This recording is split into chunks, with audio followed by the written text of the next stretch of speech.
If you like the story, you can support the author on Patreon. Link is in the description. Chapter 76, Playing in the Forbidden Forest, edited. Unaware that the twins had been targeted as an excuse for the drop in house points, Fish ran as fast as he could in the direction of Hagrid's hut. "Big man! Come on now, meow!" shouted Fish as he leapt towards the door of the hut, transforming back into his human form and slamming the wooden door with all his might. Woof woof! Fang's reply sounded from the door, followed by Hagrid's heavy footsteps. I'm coming," Hagrid said as he opened the door, only for Fish to grab a corner of his clothes and drag him hurriedly. "Wait a minute, Fish, I haven't finished my breakfast yet. Hurry up and eat, meow, you're too slow." Fish immediately released him and pushed Hagrid into the hut again. Hagrid smiled helplessly, sat back down at his table and continued to enjoy his breakfast, handing Fish a small piece of rock crust pie. "Would you like some?" "No, I'm already full, meow." Fish hesitated for a moment, but shook his head.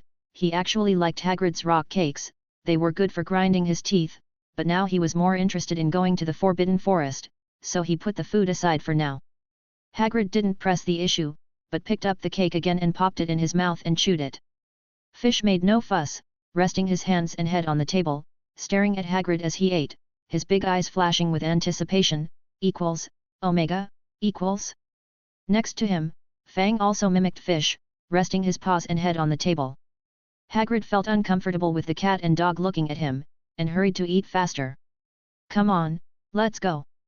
Hagrid quickly finished his breakfast and got up, grabbing a crossbow and a pink umbrella from the corner and walking quickly to the door. "Come on!" exclaimed Fish, jumping up behind Hagrid and hopping onto his shoulders like a tabby.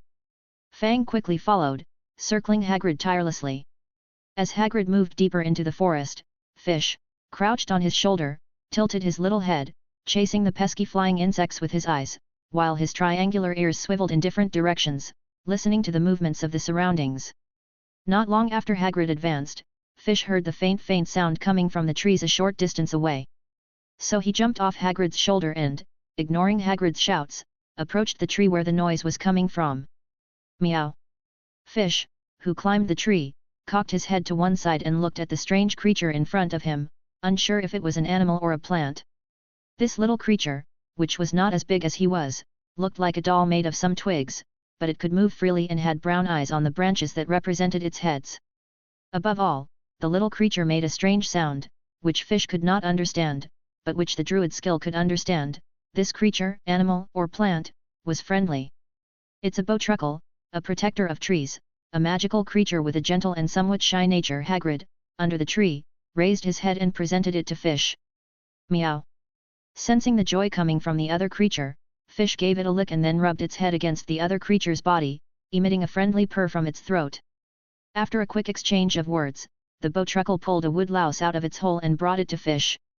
The wood louse, which looks a bit like small cockroaches, was a staple of the bowtruckle's diet, and was brought in especially to serve Fish. Fish opened his mouth, took a couple of bites of one, then swallowed it whole and rejected the rest. He had long since gotten used to human food, and now he couldn't eat this stuff. Though he didn't find it unpalatable, he didn't find it delicious either. "I'll give you something good to eat." Fish transformed into his human form, took out a box of cockroaches from his magic bag, and handed it to the bowtruckle.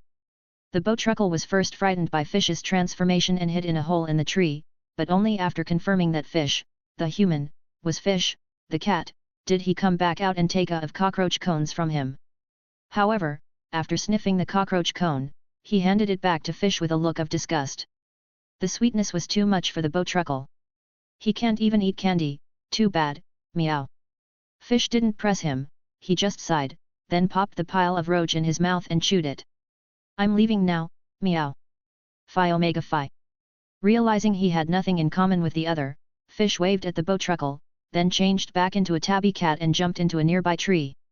"Fish, where are you going?"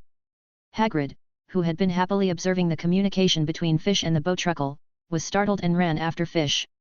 Standing at the top of a tree, Fish lowered his head, looked up at Hagrid who was hurrying toward him, wagged his tail and he kept jumping and running from branch to branch.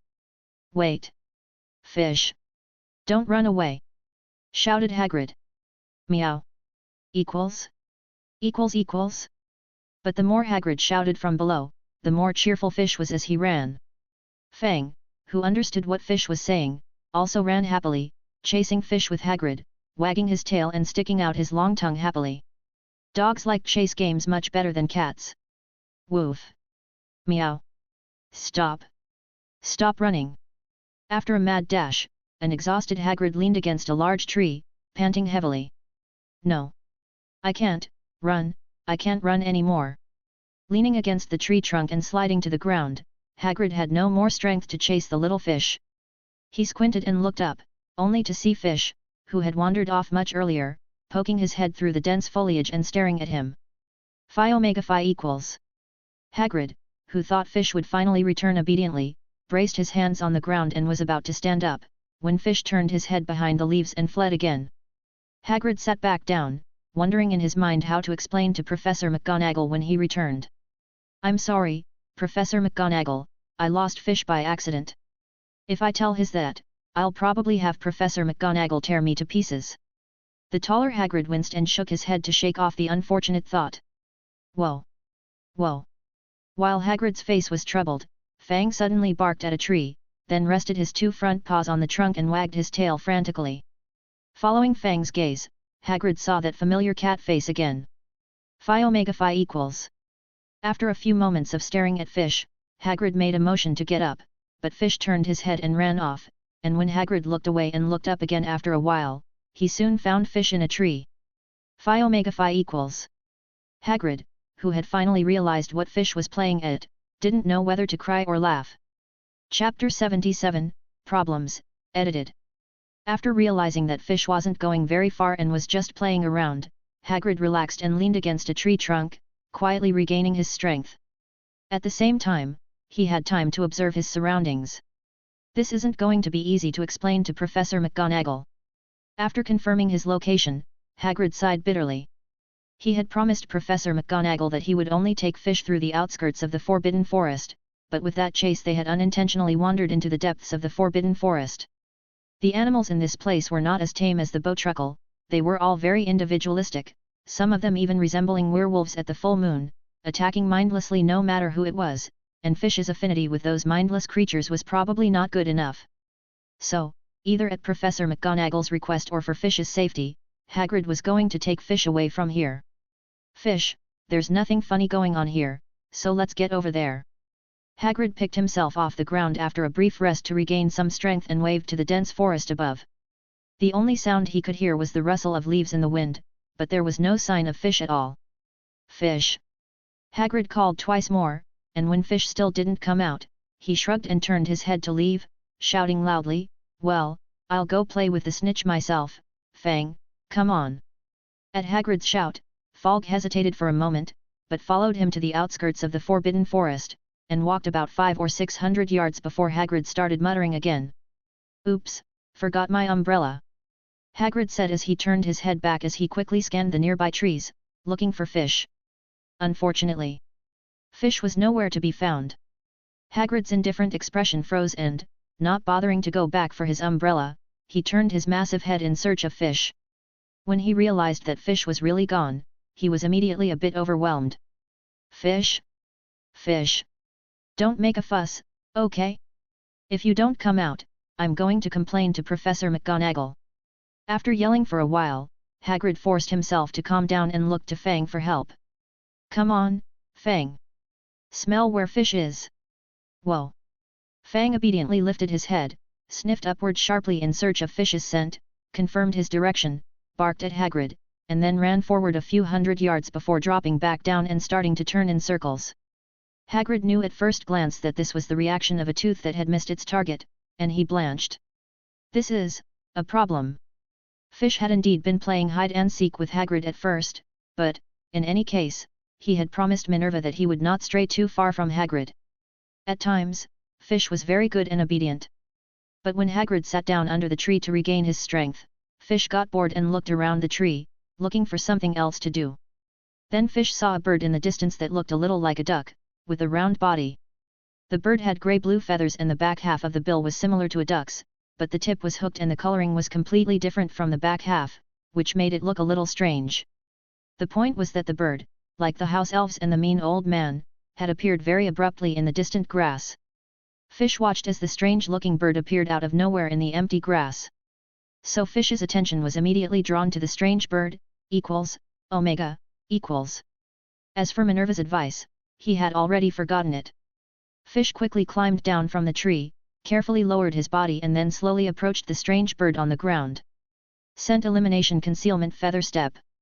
It had been a long time since he had hunted properly, but hunting is a cat's natural instinct, and as he approached, Fish quickly added his own spells to hide his tracks and reduce the noise. Of course, Fish had little desire to eat the strange bird, after all, it had been a long time since he had eaten raw meat. It was simply a hunting instinct that came to him, to attack the bird and then let it go, and whether he got mad at it or forgave it and befriended it, he didn't care. No, it would be better not to spare him, for after all, if he became a friend, he would not be able to play this kind of sneak attack. Fish crept closer, keeping his eyes fixed on the strange bird, constantly adjusting his course of action to the dead center of the strange bird's vision. With his previous hunting experience and his druidic spells, Fish was soon in the vicinity of his target. Just as he was ready to attack, looking for an opportunity to pounce, Hagrid suddenly shouted in the distance, "Fish!" The target was so close that Hagrid startled him, and as he tried to escape, Fish came out of his hiding place in the grass. Fish swooped out of his hiding place, equals. The bird, which had been disturbed by Hagrid's cry, raised its legs and was stunned to see a goose suddenly appear. Fish took the opportunity to pounce on the bird and bite it on the neck, but he did so with little force, lest he kill it. Still, the pain of the bite managed to bring the dumb bird to its senses and, panicking, it unleashed its talons and disappeared along with Fish. Meow. After a sensation similar to the appearance of a house elf, Fish found himself in a strange place, still in the middle of the forest, but surrounded by a completely different breed of trees. He opened his mouth and swiped a claw at the strange bird below him, number 5. Meow. Where have you taken me? Gah. Don't eat me. Meow. Who's going to eat you? Send me back. Goo-gah. Help. Don't eat me. Meow. I'm not going to eat you. Gah. Help. No matter how Fish explained it, the strange bird he had pinned to the ground was just screaming help and don't eat me, and it didn't seem very intelligent. Looking around, Fish couldn't get his bearings, so he gave the bird a rejuvenation spell to heal the bite on his neck and hopped down, intending to have a nice chat with him again. As soon as Fish's paws left the bird's body, it immediately activated its natural ability and disappeared. Meow. 5. Fish had reached out as fast as he could, but still couldn't catch his opponent, only managing to catch a few feathers. Looking at the feathers on his paws, Fish was a bit stunned. He wasn't worried about his safety, but if he didn't find Hagrid soon, he was sure to report him to Minerva, who would take him in for another lecture. This is a problem, meow. Chapter 78, Let's Go. Edited. After confirming that he couldn't find his way back, Fish simply stopped thinking about it. Minerva would still catch him and lecture him when he got back anyway, so why not enjoy the moment? In a kitten's head there was no such thing as planning ahead, just having fun while it lasted. Fish swiveled his ears, then cocked his tail and walked quickly in a direction with the most movement. As he followed the sound, the noise around him grew louder, as if large creatures were moving quickly through the forest. It was a strange sound of footsteps Fish had never heard before, and it was accompanied by a clicking sound. Fish twitched his nose, and a strong fish smell came to him on the wind blowing in front of him. The smell was familiar to Fish, it was the smell of carnivorous animals. Before Fish learned to brush his teeth, he and his kind had a similar odor, but due to the nature of cats, it was not as pronounced as that of other carnivores. In addition to the fish odor, there was also a slight stench of decay, suggesting that the other party was not only a carnivore, but also a scavenger. As Fish analyzed the habits of the unknown creatures based on the smell, the main culprits emerged from the forest, 6 giant horse-sized spiders, with the 8 long legs that all spiders have, and a pair of short pincers under their mouthparts, which made the clicking sound. As soon as the 6 8-eyed spiders emerged from the forest, they quickly formed a semicircle, surrounding Fish in the center. Meow, Phi. Fish gave a friendly greeting to the large spiders. Click click click. All the spiders moved the large pair of pincers under their snouts in rapid succession, and the pincers emitted a continuous sound. However, the clicking was not in the language of the acrominchulas, so Fish did not understand what they meant. It didn't matter that he didn't understand them. Fish leaned toward the large spiders with a wide grin. There was a pause in the sound of the pincers and one of the spiders suddenly spoke, in English. "Get out of here." The talking spider took a step forward, showing its teeth and claws, and the other spiders followed and began to shoo Fish away. "Get out of here! Get out of here!" They waved their two front legs and continued to emit clicks. Meow. There must be something good behind them. Cats are the kind of creatures whose curiosity gets stronger the more you stop them. So, instead of being deterred by the big spiders, Fish picked up the pace. Fish ran in front of an acrominchula. He didn't choose to go around it or run under it. Instead, he jumped high and ran directly over the opponent's largest pair of eyes, landing on the acrominchula's back, and then advanced without stopping. After crossing the large spider, Fish turned and waved his paw at them, equals phi omega phi equals. Meow, goodbye. Intruder. This is a provocation. Kill him. Kill it. The spiders roared furiously and chased after Fish. At the same time, the frequency with which they clicked their pincers increased again, and soon in the distance, the same clicking sound echoed faintly. Fish's animal affinity was working, otherwise the acrominchulas would not have tried to chase him away, but that was all that affected the brutal acrominchulas. The animal affinity spell is not omnipotent, since, if Fish had attacked other creatures, they would have chosen to fight back.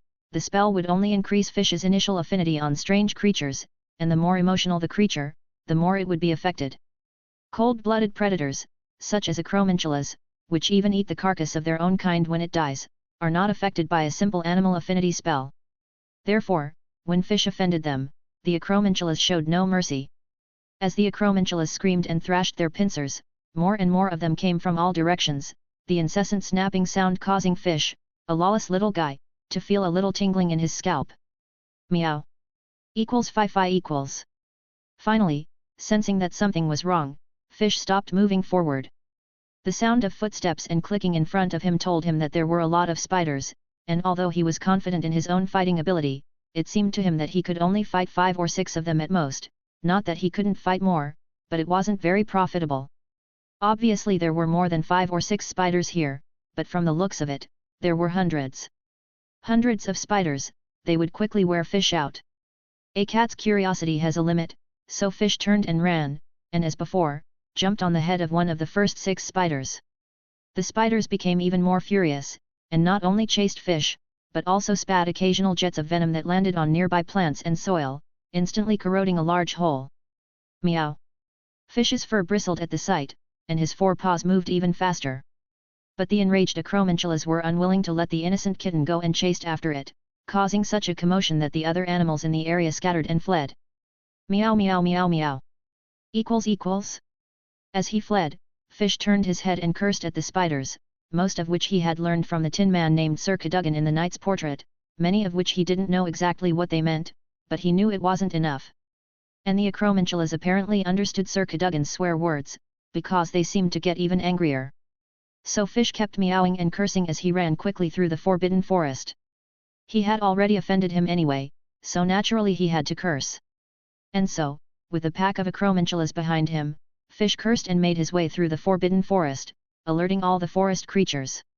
After running through the forbidden forest with the pack of spiders, Fish suddenly heard the sound of horse hooves ahead of him. The scale of the sound suggested that the number of horse hooves was not as great as the number of spiders chasing him, but it was certainly not a small number. At last, Fish was relieved. It was annoying to have the spiders chasing him, but they were so determined that they wouldn't give up, and spells like Soft Stone and Immobilize Animal would only stop them for a moment before they caught up with him again, so he had to keep running away.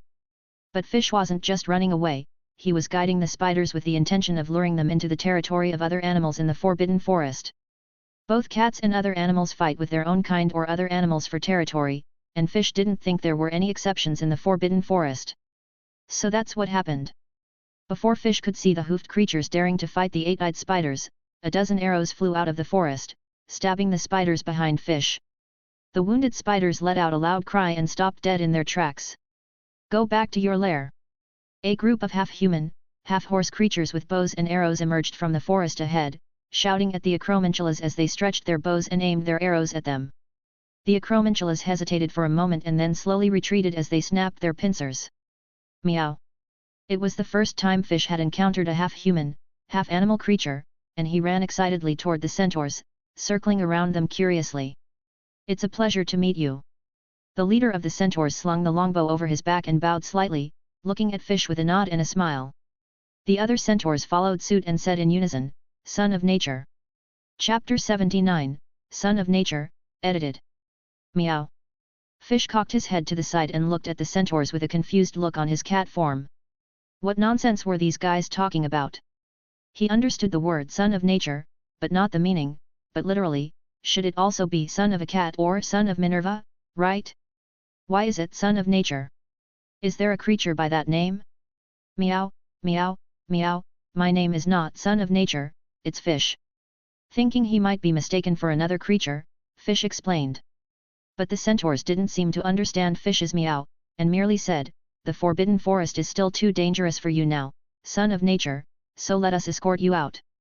I'm not a Son of Nature, my name is Fish, meow. Fish turned human and protested loudly to the centaur in front of him. The bearded, black-haired centaur froze for a moment, then smiled and nodded, It's okay, Fish, my name is Bane and, as you can see, I'm a centaur. A centaur. Fish blinked, curiously reaching out to touch Bane's body, So, you didn't transform into horses? Yes, we were born that way, we're not human and we're not really horses. Bane nodded, completely unconcerned by Fish's offense, and instead patiently explained. Although the magic ministry of human mages had classified us as humans, we do not wish to share the status of human with the creatures of the vampires and Velas, we prefer to be identified as beasts. Besides, centaurs don't need humans to define them, the Ministry of Magic division is a joke to us. Said Bane, with a scornful look. Well. I don't understand, meow, Fish shook his head, completely disinterested in Bane's long speech, I'm hungry, do you have anything to eat? After playing hide and seek with Hagrid and running around with the spiders, Fish had digested his breakfast and was interested in what the half-human, half-beast creatures like centaurs ate. I'll trade you for snacks, meow. Fish pulled out his magic bag, grabbed a handful of candy and placed it in front of Bane. It would be an honor to have the Son of Nature as a guest in our tribe. Bane reached out and took the candy from Fish, tucked it into the pouch at his waist and then leaned toward Fish with one hand on his chest. I said I'm not some kind of Son of Nature, meow. Fi. Bane laughed and didn't argue with Fish, but said, Jupiter must be bright tonight. Meow. A dumbfounded Fish didn't know why Bane would mention Jupiter all of a sudden. And Bane didn't explain, he folded his front legs, hopped off and waved to Fish, hop on my back, I'll carry you, it's faster. Well, meow. Fish immediately forgot about Jupiter and jumped on Bane's back.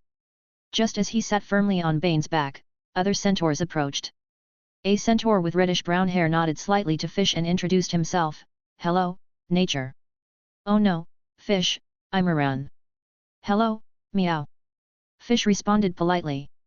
Raran nodded again and then joked with Bane, Who was it that said, a centaur that allows a human to sit on its back is no different than a mule? The Son of Nature is different.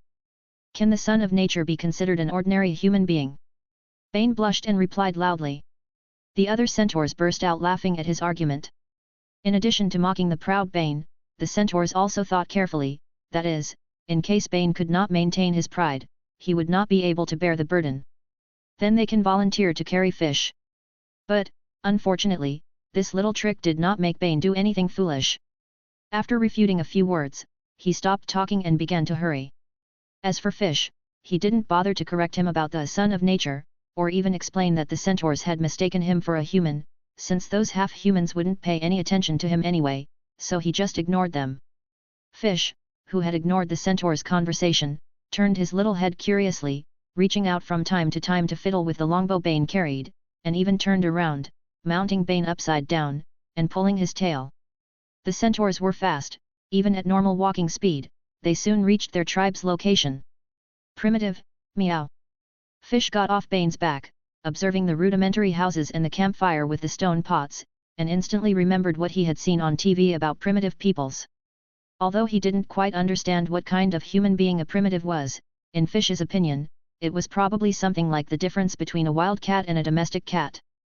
The centaurs were not offended by Fish calling them primitives, and Raran nodded. It's not wrong to say that humans thousands of years ago were not so different from us in the way they lived.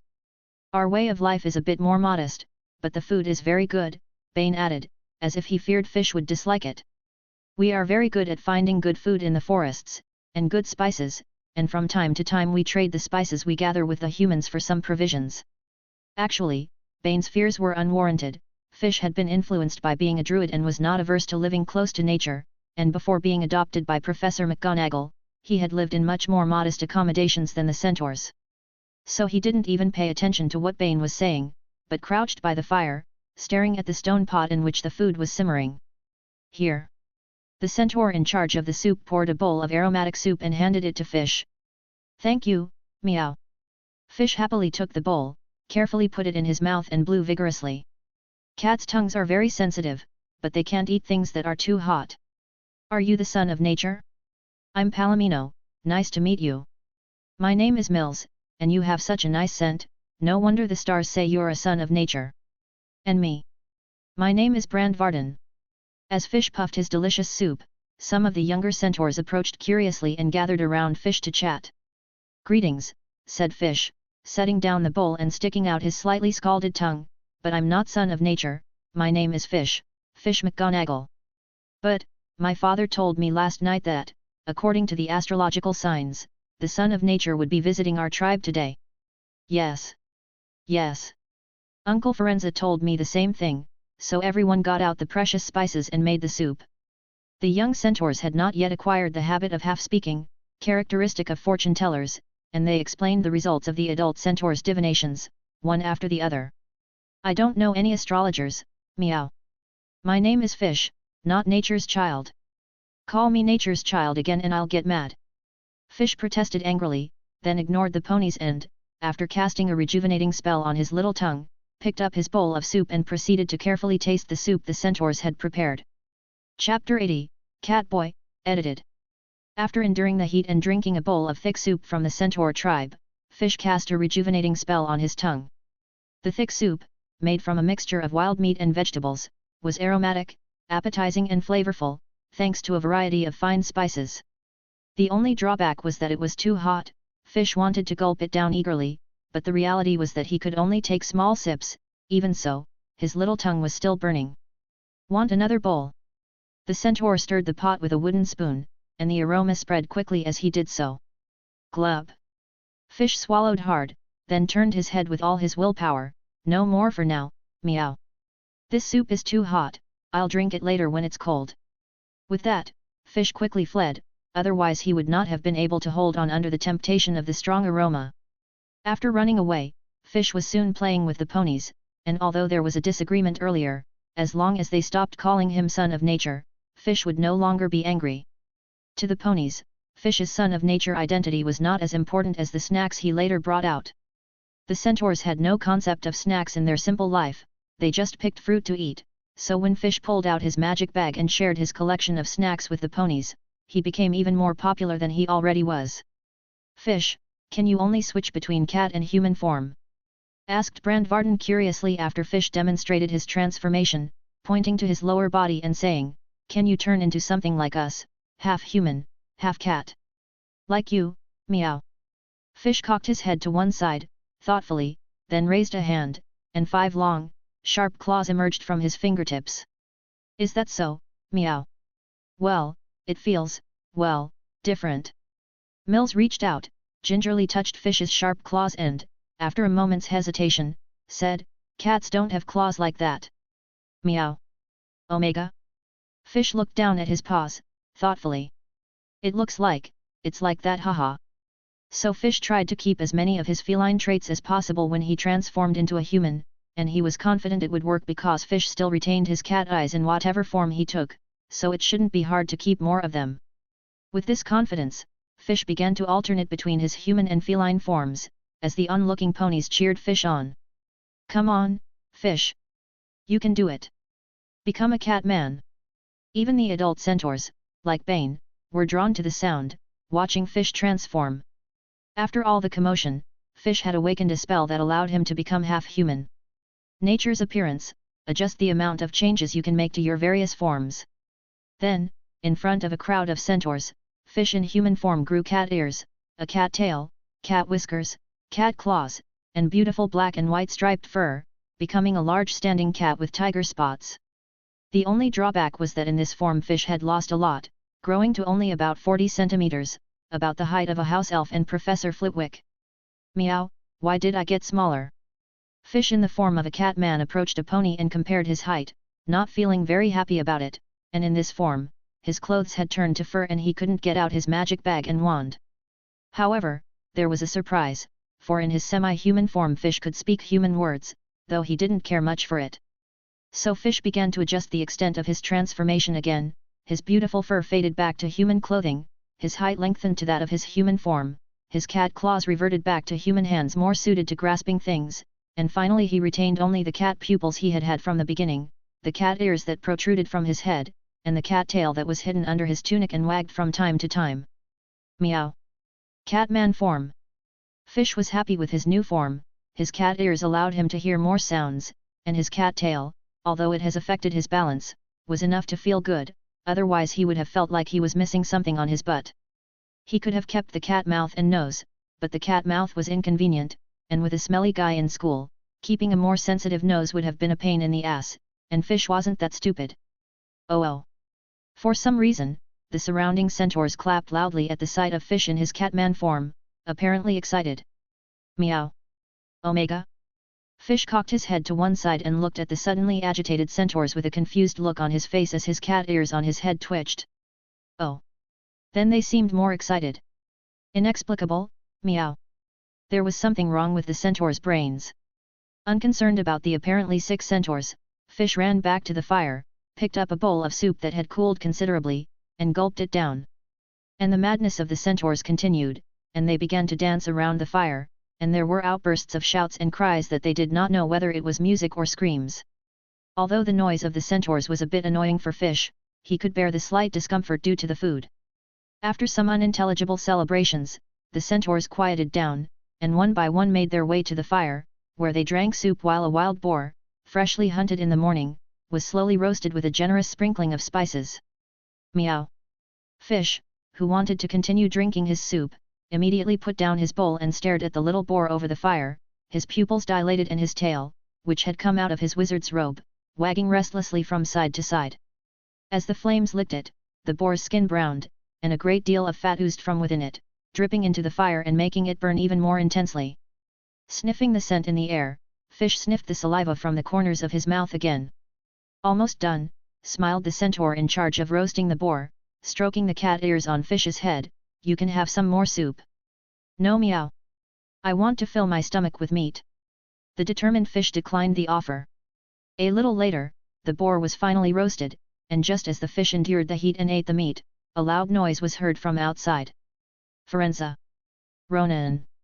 Hagrid's loud cry was filled with panic. I need your help. Whoa. Whoa. Hagrid's huge figure burst into the centaur tribe, while Fan, who was following him, smelled Fish and ran towards the fire. I need you to help me find a missing student. Surely it can be a Fish. Big man. Come eat barbecue, meow. It's delicious. Chapter 81, of course, choose to forgive him, edited. Fish. You little scoundrel. I thought we agreed that you couldn't leave my side. A furious Hagrid lunged at Fish, shouting so loudly that the centaurs surrounded him, fearing that he might hurt Fish. However, when Hagrid was halfway through his roar, seeing the innocent expression on Fish's face and the droopy cat ears on his head, his voice softened involuntarily and his words changed rapidly. It's been emphasized many times that the Forbidden Forest is dangerous. You're not hurt, are you? No, meow, Fish is amazing. After successfully appeasing Hagrid by pretending to be pitiful, Fish quickly returned to his old ways, shaking his head triumphantly. The relieved Hagrid then had time to thank the horses. Thank you for taking care of him, otherwise I wouldn't have known where to find this little guy. Ronan, the red-haired centaur, gently shook his head and said in his melancholy voice, the stars have long foretold the coming of the Son of Nature. It is said that I am not a kind of son of nature. Fish was no longer angry about it, but he still had to protest. Anyway, I'd like to thank you, otherwise I wouldn't know what to say to Professor McGonagall. Hagrid knew that centaurs had always been so vague with their words, and since he knew that no matter how much I asked, they wouldn't tell him anything, he didn't ask in detail about nature's child. Meow. Hearing Hagrid mention Professor McGonagall, Fish remembered what he had promised Minerva. You haven't told Minerva, have you, big man? Fish tugged at Hagrid's coat, not bothering to eat the delicious roast boar, and asked anxiously. No, I was too busy looking for you to tell her, Hagrid said, picking up a piece of roast boar and popping it into his mouth, exhausted from the trip, as he munched on the fragrant roast. But I'll definitely report it to Professor McGonagall later. Don't blame me, blame yourself for not keeping your promises. That's not true, meow. Fish was in a hurry, the thought of being caught by Minerva again made his little brain hurt, so he explained to Hagrid. I was staying close to you, but I ran into a fat, weird duck that sent me somewhere else, meow. A fat, odd duck. At first, Hagrid didn't know what kind of animal Fish was talking about, but after Fish explained and gestured, he realized that the odd duck was a dirical. If it's a dirical, you can't be blamed for it. Hagrid stroked his untidy beard at the thought of the dirical's racial talent, then changed the subject. But even so, I still have to report to Professor McGonagall. Meow. Ho ho ho ho ho. Hagrid laughed out loud as he stroked his beard, then put his big hand on Fish's little head and rubbed it. I'm sure Professor McGonagall won't blame you too much if you say you didn't mean it. After all, Professor McGonagall is still very reasonable. Fish pushed Hagrid's hand away from his head and, holding his head in his hands, muttered, It's just that I'm afraid Minerva's reasoning, meow, makes my head hurt. If Professor McGonagall would start fighting directly, Fish would not have worried, and would even have wished for it, since he could now fight with assistance, and he was sure he could beat Professor McGonagall. But if Professor McGonagall grabbed him and lectured him, there was nothing Fish could do, he couldn't start fighting Professor McGonagall first. So, at that point, I can only try to pretend to be pitiful first, but pretending to be pitiful isn't very useful with Minerva now. Fish lowered his head and nibbled on the roasted boar, his large, peculiar eyes were blank, and the tail hidden under his robe swayed slightly, and suddenly a brilliant idea occurred to him. If pretending to be pitiful doesn't work, how about acting arrogant and provoking Minerva to fight? After the fight, win or lose, Minerva should be able to let him talk, so he'll only be grounded, but he'll probably get another point deduction, which is a shame for everyone in the big cat house. But I'm sure everyone will forgive me, after all, Fish is so cute. Fish, who had found a solution, immediately stopped worrying about Professor McGonagall's problems, twitched his ears, lifted his tail behind him and a happy purr came out of his throat. This Fish, Hagrid said before seeing the cat's tail stretched across the robe behind Fish, I was going to ask earlier, what's with your ears and tail? Meow. Fish tilted his head to look at Hagrid beside him, wiggled his ears again, then gave him a proud little look and said, That's Fish's new form he learned today. It's so much fun, meow. He held out a hand, alternating between human and cat paw, to show Hagrid. Can a natural animagus do that? Hagrid scratched his head in surprise, but remembering that Nymphadora Tonks, a disguised wizard, could also change the color of her hair on her own, he didn't find it unacceptable at all. Besides, Fish looks even cuter with cat ears, and that's a good thing. Hagrid, Fish, and Fang enjoyed a delicious lunch with the centaur hospitality before leaving their tribe with the centaur farewell. After leaving the centaur tribe, Hagrid took Fish back, showing him some of the less dangerous magical creatures, such as mooncalves, hippogriffs, unicorns, crap, and thestrals. Although some magical creatures are beyond the XXX level limited by Professor McGonagall, but isn't it because Fish already went into the Forbidden Forest, and Hagrid also introduced them on the way back? Anyway, in his opinion, these little guys are not dangerous at all. Knowing he had made a bit of a mess this morning, Fish followed Hagrid's side on the way back and didn't get into any more trouble with magical creatures on the way, and thanks to Hagrid's kindness to the animals, Fish made a lot of new friends. They wandered through the Forbidden Forest until nightfall. When Hagrid led Fish out of the Forbidden Forest, Professor McGonagall was already waiting for them in Hagrid's hut. Minerva. Upon seeing Professor McGonagall, Fish immediately pounced on her. Fish? What's wrong with your ears? Asked Professor McGonagall, surprised by Fish's new appearance. It's Catman form, meow. I learned it when I was a guest in the centaur tribe. Fish was eager to show off to Professor McGonagall. Centaurs. Professor McGonagall's affectionate gaze instantly turned stern and settled on Hagrid, no longer in the mood to worry about Fish's cat ears and cat tail suddenly appearing. If I remember correctly, the centaur tribe was deep in the Forbidden Forest, right? Hagrid.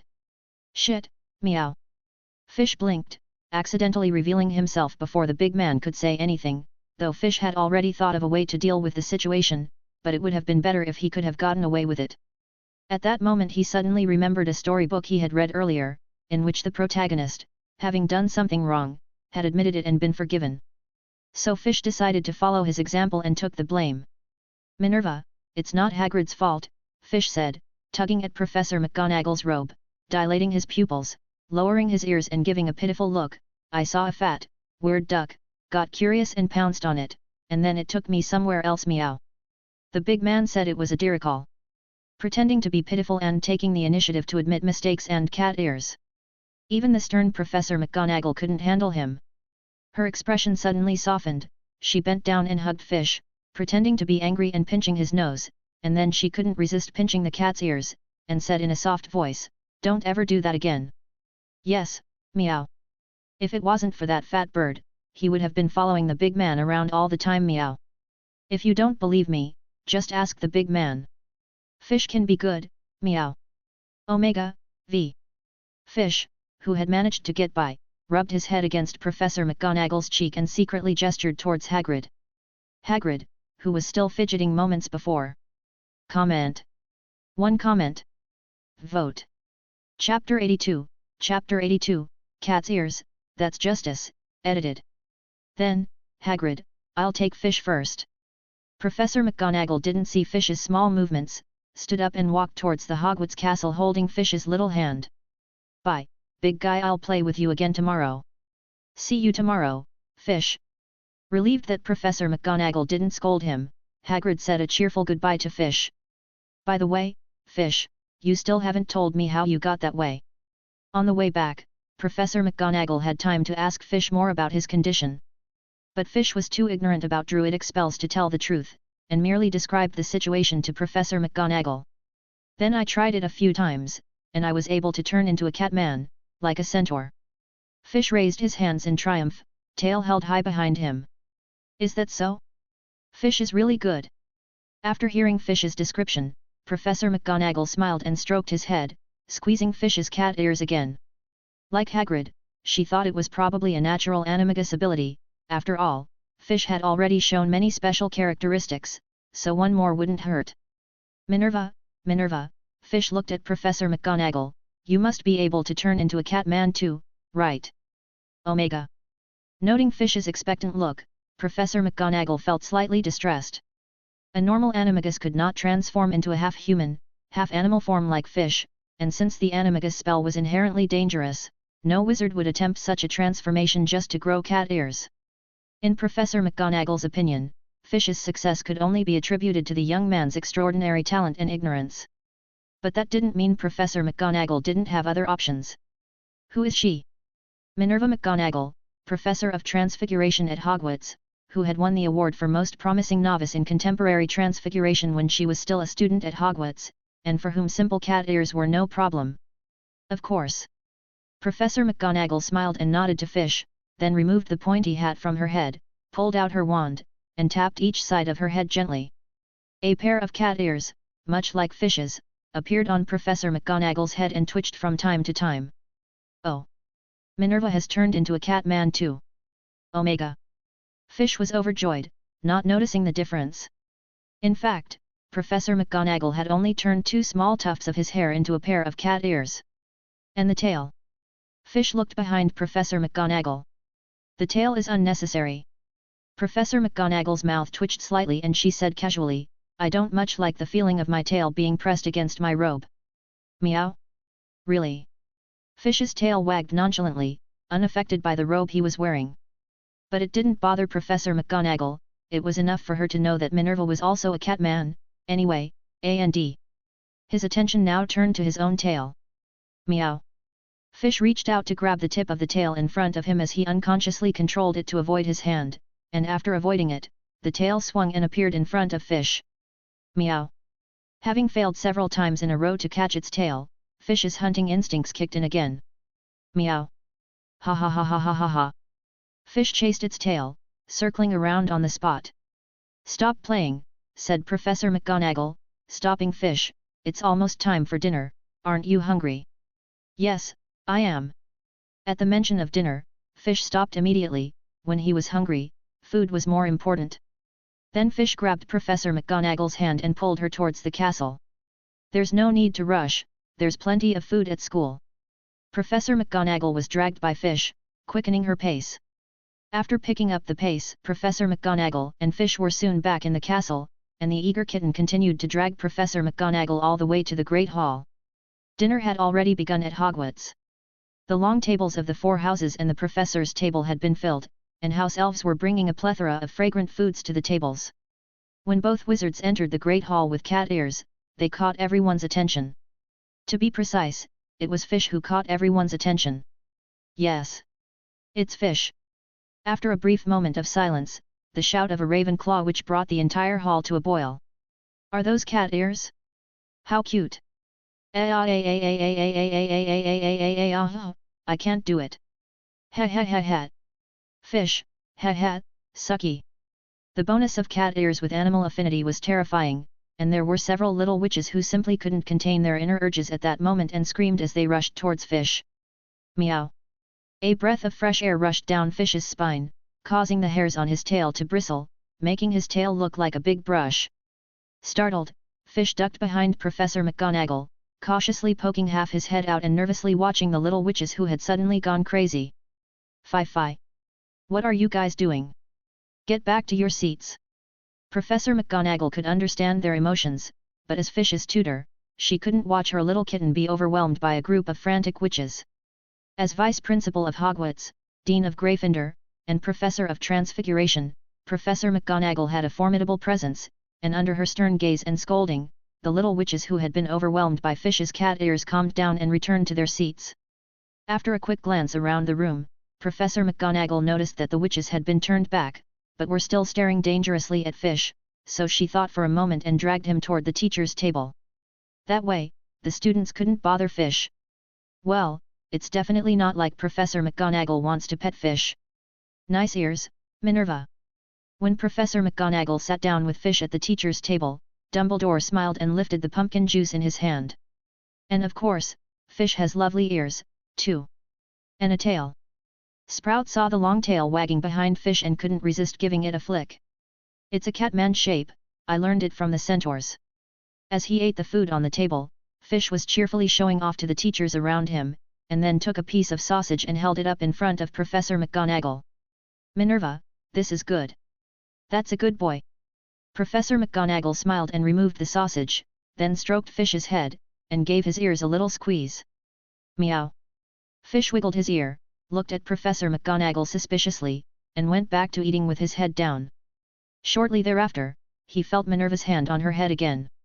Meow, why are you pinching my ears? Omega? Fish turned to the side, covering his ears with his hands and scrunching up his face. I'm sorry, Professor McGonagall explained, slightly embarrassed, it's just that your ears are so cute. Actually, Aunt Fatty would love to pinch your ears. Professor Sprout interjected. No way.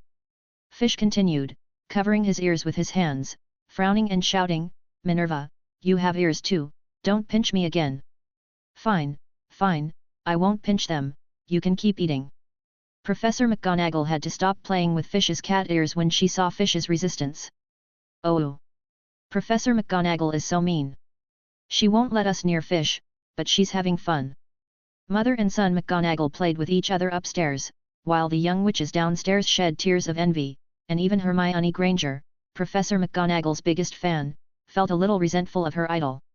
George's eyes suddenly lit up, however, and he reached out and poked his twin brother, whispering, Redhead number 2, I've found a money-making idea. Comment. 1 comment. Vote. Chapter 83, Periphery, edited. The cat-eared commotion lasted a few days, but when everyone got used to Fish in his cat-eared state, he gradually returned to his previous state.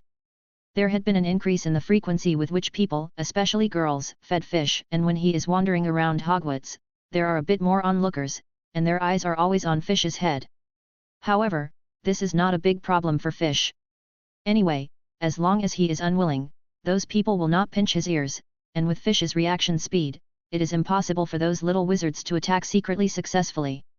During this period, Fish followed Hagrid through the Forbidden Forest a few times and, for one reason or another, the spiders never bothered him, so he soon forgot about it and made many friends in the Forbidden Forest.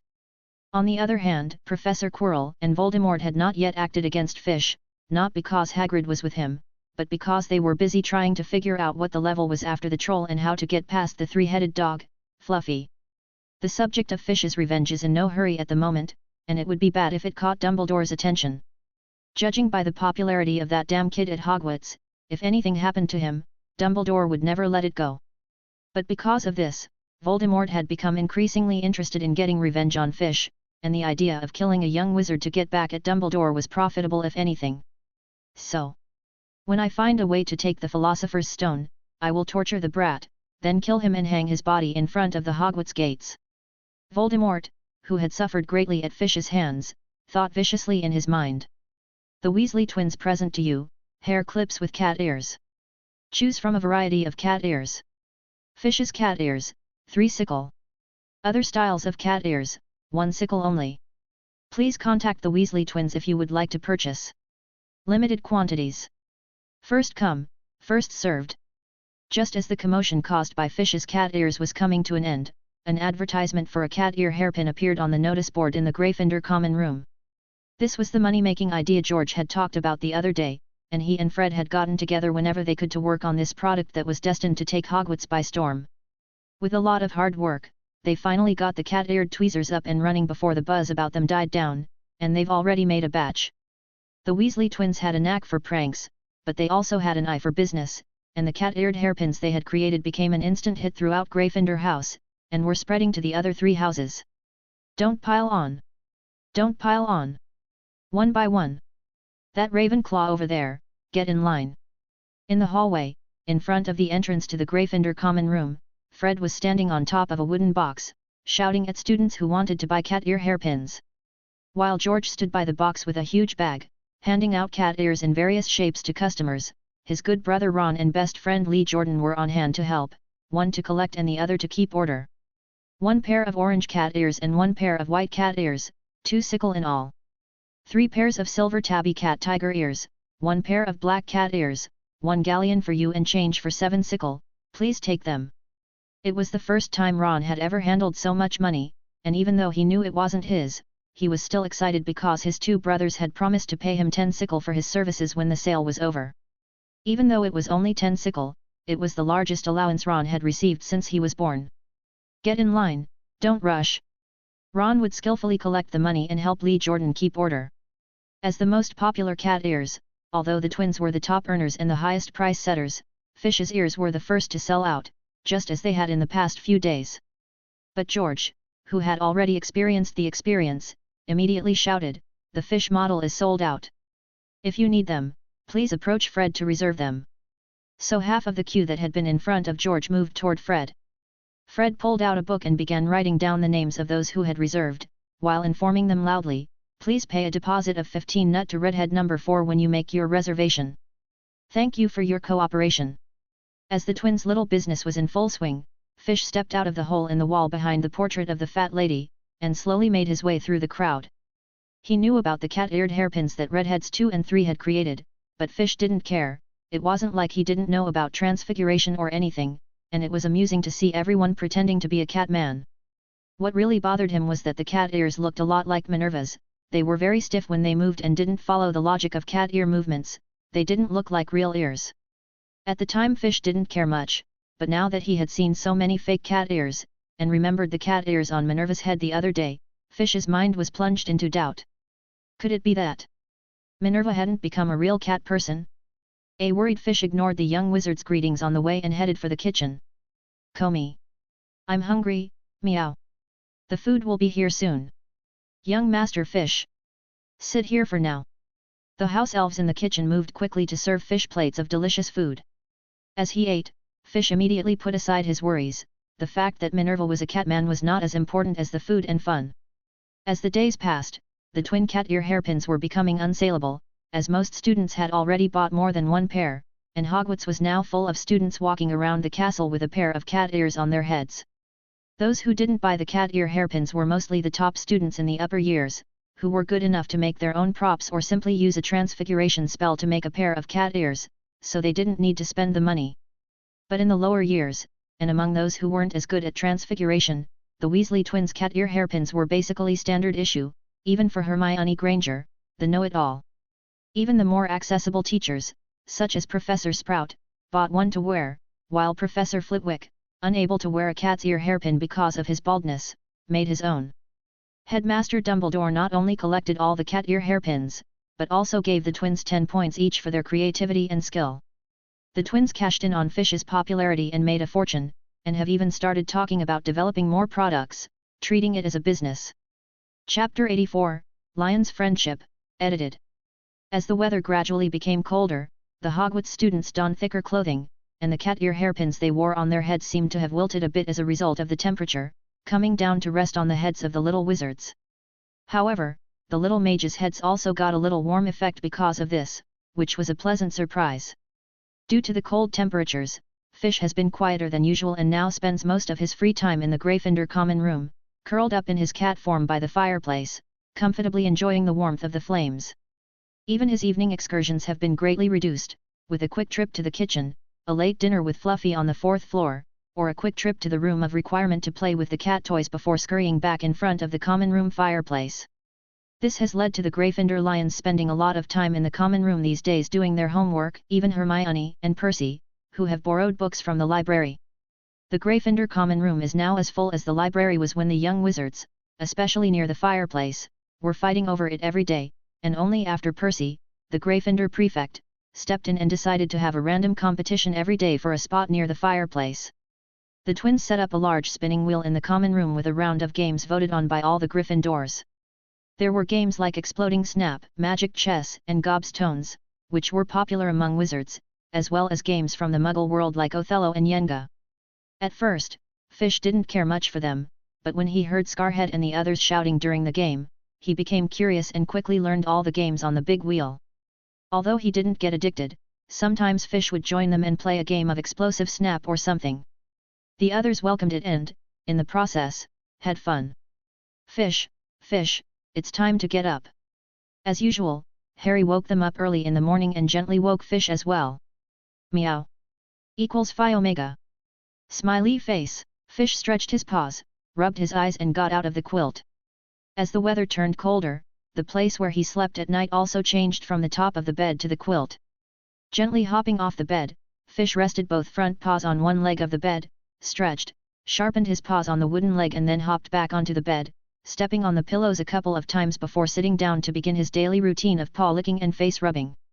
Harry and the others, who had woken him up, were in no hurry to leave, and gathered around Fish with fond faces, laughing as they watched him lick his fur and wash his face. Fish was so used to the scene that when the cleaning was finished, he transformed into his human form, picked up his wand and used it to wipe his mouth, and then happily walked out of the bedroom. Fish was always very active when it came to breakfast, or rather, when it came to eating and having fun. The other Gryffindors in the common room spotted Fish and quickly followed him, and as Fish's housemates, Harry and the others followed him from the start, being watched enviously by the other students. They were very proud of themselves. Tomorrow is Halloween, and there's a feast tonight. On the way to breakfast, everyone chatted casually. Knowing Fish's hobbies, the first thing they told Fish was about the Halloween dinner. Meow, there's a feast. Omega. Fish's eyes immediately lit up, and the cat ears on his head and the tail behind him came to life. Fish still knows about Halloween. When he hadn't gone to school before, Comey would prepare special food to celebrate each festival, and on some festivals, Minerva would give him treats. Halloween. Fish cocked his head to one side for a moment and then clapped his hands. Is that the festival where you eat pumpkins? Meow. Without waiting for Harry and the others to be able to answer, Fish, who had already descended to the second floor, twitched his nose, caught the aroma of roasting pumpkin coming from downstairs, and shook his head affirmatively. Yes, meow, that's the festival where you eat pumpkin. Then he instantly lost interest.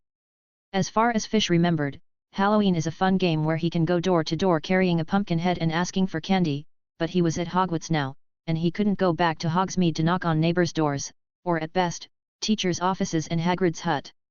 Other than that, he didn't care much for pumpkin dishes, and Minerva wasn't going to give him a treat, so this Halloween party was probably no big deal. Among Fish's roommates, Dean Thomas, the most attentive, noticed Fish's mood swings, and after some thought, he roughly guessed why, so he smiled and said to Fish, "Holiday celebrations are very different. And even if tonight's feast isn't as good as the one at the beginning of the school year, it won't be too bad." At Dean's words, Fish's spirits rose again.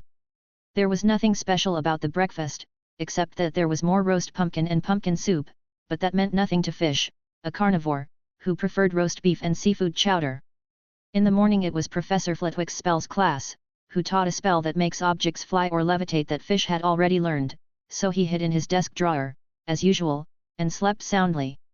Aside from Fish, the students with good academic performance, such as Hermione, had already mastered the floating spell, as they had seen Fish use it at the opening ceremony and had seen him glide through the sky with it from time to time. In fact, most of the time Fish used the gliding spell from the Druid system. Under Fish's influence, many new students took the initiative to practice this spell, even if they failed before, they quickly mastered this spell after Professor Flitwick explained it in detail. So when Professor Flitwick asked the group to practice, about a third of the students managed to cast the float spell in one go, and after a few practice sessions, most of the rest also managed to cast it. Only Neville's quill remained motionless on the table, and Seamus's inexplicably caught fire. "Seriously, Seamus, you could try applying for a job at Snap Explosive when you graduate." Ron, who had managed to get the feather to float, albeit by a few inches, joked. The Gryffindor students were all fairly close to each other due to the games they play every night, and Seamus took no offense to Ron's teasing as he rolled his eyes and said, "If I get the job, probably no one will dare play Snap Explosive anymore." He was obviously well aware of his own inexplicable explosive ability. The young wizards around him laughed at Seamus' self-criticism. Chapter 85, Halloween Eve, edited. At the end of the morning's enchantment classes, Fish awoke from her nap and joined the group in the great dining hall downstairs for lunch. Lunch was a bit heartier than breakfast, with more pumpkin pie and gingerbread in the shape of little people, as well as desserts like toffee apples and cupcakes. Fish tried everything except the gingerbread and found that her favorite was the meat, but the desserts were good too. With a bunch of witches feeding him, Fish filled up his belly before he knew it. She originally wasn't going to eat that much as she wanted to make room for tonight's dinner. Wait, why exercise to digest the food? Or play with the snitch in the Great Hall? Just as Fish was lying on the long table, Comey suddenly sent a hollow pumpkin head to the Gryffindor table, with 2 slits in the top for Fish's cat ears to poke out. Finding something to do, Fish jumped off the table, transformed into his Catman form, put the pumpkin on his head, grabbed the magical bag Dumbledore had given him, and ran off toward each professor's office. Minerva. Trick or treat. Meow. Fish's first stop was, of course, Professor McGonagall, who was ready and cheerfully placed the candy in Fish's magic bag. From Professor McGonagall's office, Fish made her way to the infirmary, also on the 2nd floor, where she found Madame Pomfrey, who was sorting herbs. Grandma White Hat. Trick or treat, meow. Oh, it's little Fish. Madame Pomfrey smiled and tapped Fish's pumpkin-covered head a couple of times before opening the cabinet at hand and grabbing a handful of candies from the jar inside and stuffing them into Fish's magic bag. "I made them myself, they won't cause cavities and they're good for your stomach, you're always overeating, so take a few if you can, and come back for more when you finish them," instructed Madame Pomfrey as she filled Fish's magic bag with the candy she had prepared especially for him. "Got it, meow." Fish didn't understand much of what she was telling him, but he did remember that Grandma White Hat had told him to eat more candy. After leaving the infirmary, Fish headed straight for Filch's office on the 1st floor, and after getting some dried fish from Big Eyes, he continued on to the door of Professor Greasehead's office. Knocking on the door, he was greeted by the ever-present grim visage of Professor Greasehead. "Trick or treat, meow." The pumpkin-headed Fish stretched out the magic bag with both hands and handed it to Professor Snape, then frowned and sniffed and stepped back a couple of paces to see Professor Quirrell, who was standing behind Professor Snape. "Meow? Is Professor Stinky here too?" Fish hesitated, but he firmly handed over the magic bag in his hand and repeated, "Trick or treat, meow." Seeing that it was Fish knocking on the door, Snape's grim face softened a little, almost as if the corners of his lips had turned downward, returning to a normal angle. Just a moment. After a moment of peering through the hole in the pumpkin's head, Snape turned and walked back to his office. Due to Professor Quirrell's presence in the office, Fish did not follow him, but waited obediently outside the door. Thanks to the fact that his head was covered by a pumpkin, the scent of the pumpkin greatly masked Quirrell's strange odor, otherwise Fish would have run away. Snape pulled a small bag out of the drawer and tossed it to Fish very nonchalantly. "Take it, it's a little something I made when I was bored, you might like it." Meow. Fish caught the bag Snape tossed him and held it in front of him, sniffing it gently, but because of the bag and the smell of pumpkin and Quirrell, he could only smell a faint whiff of catnip.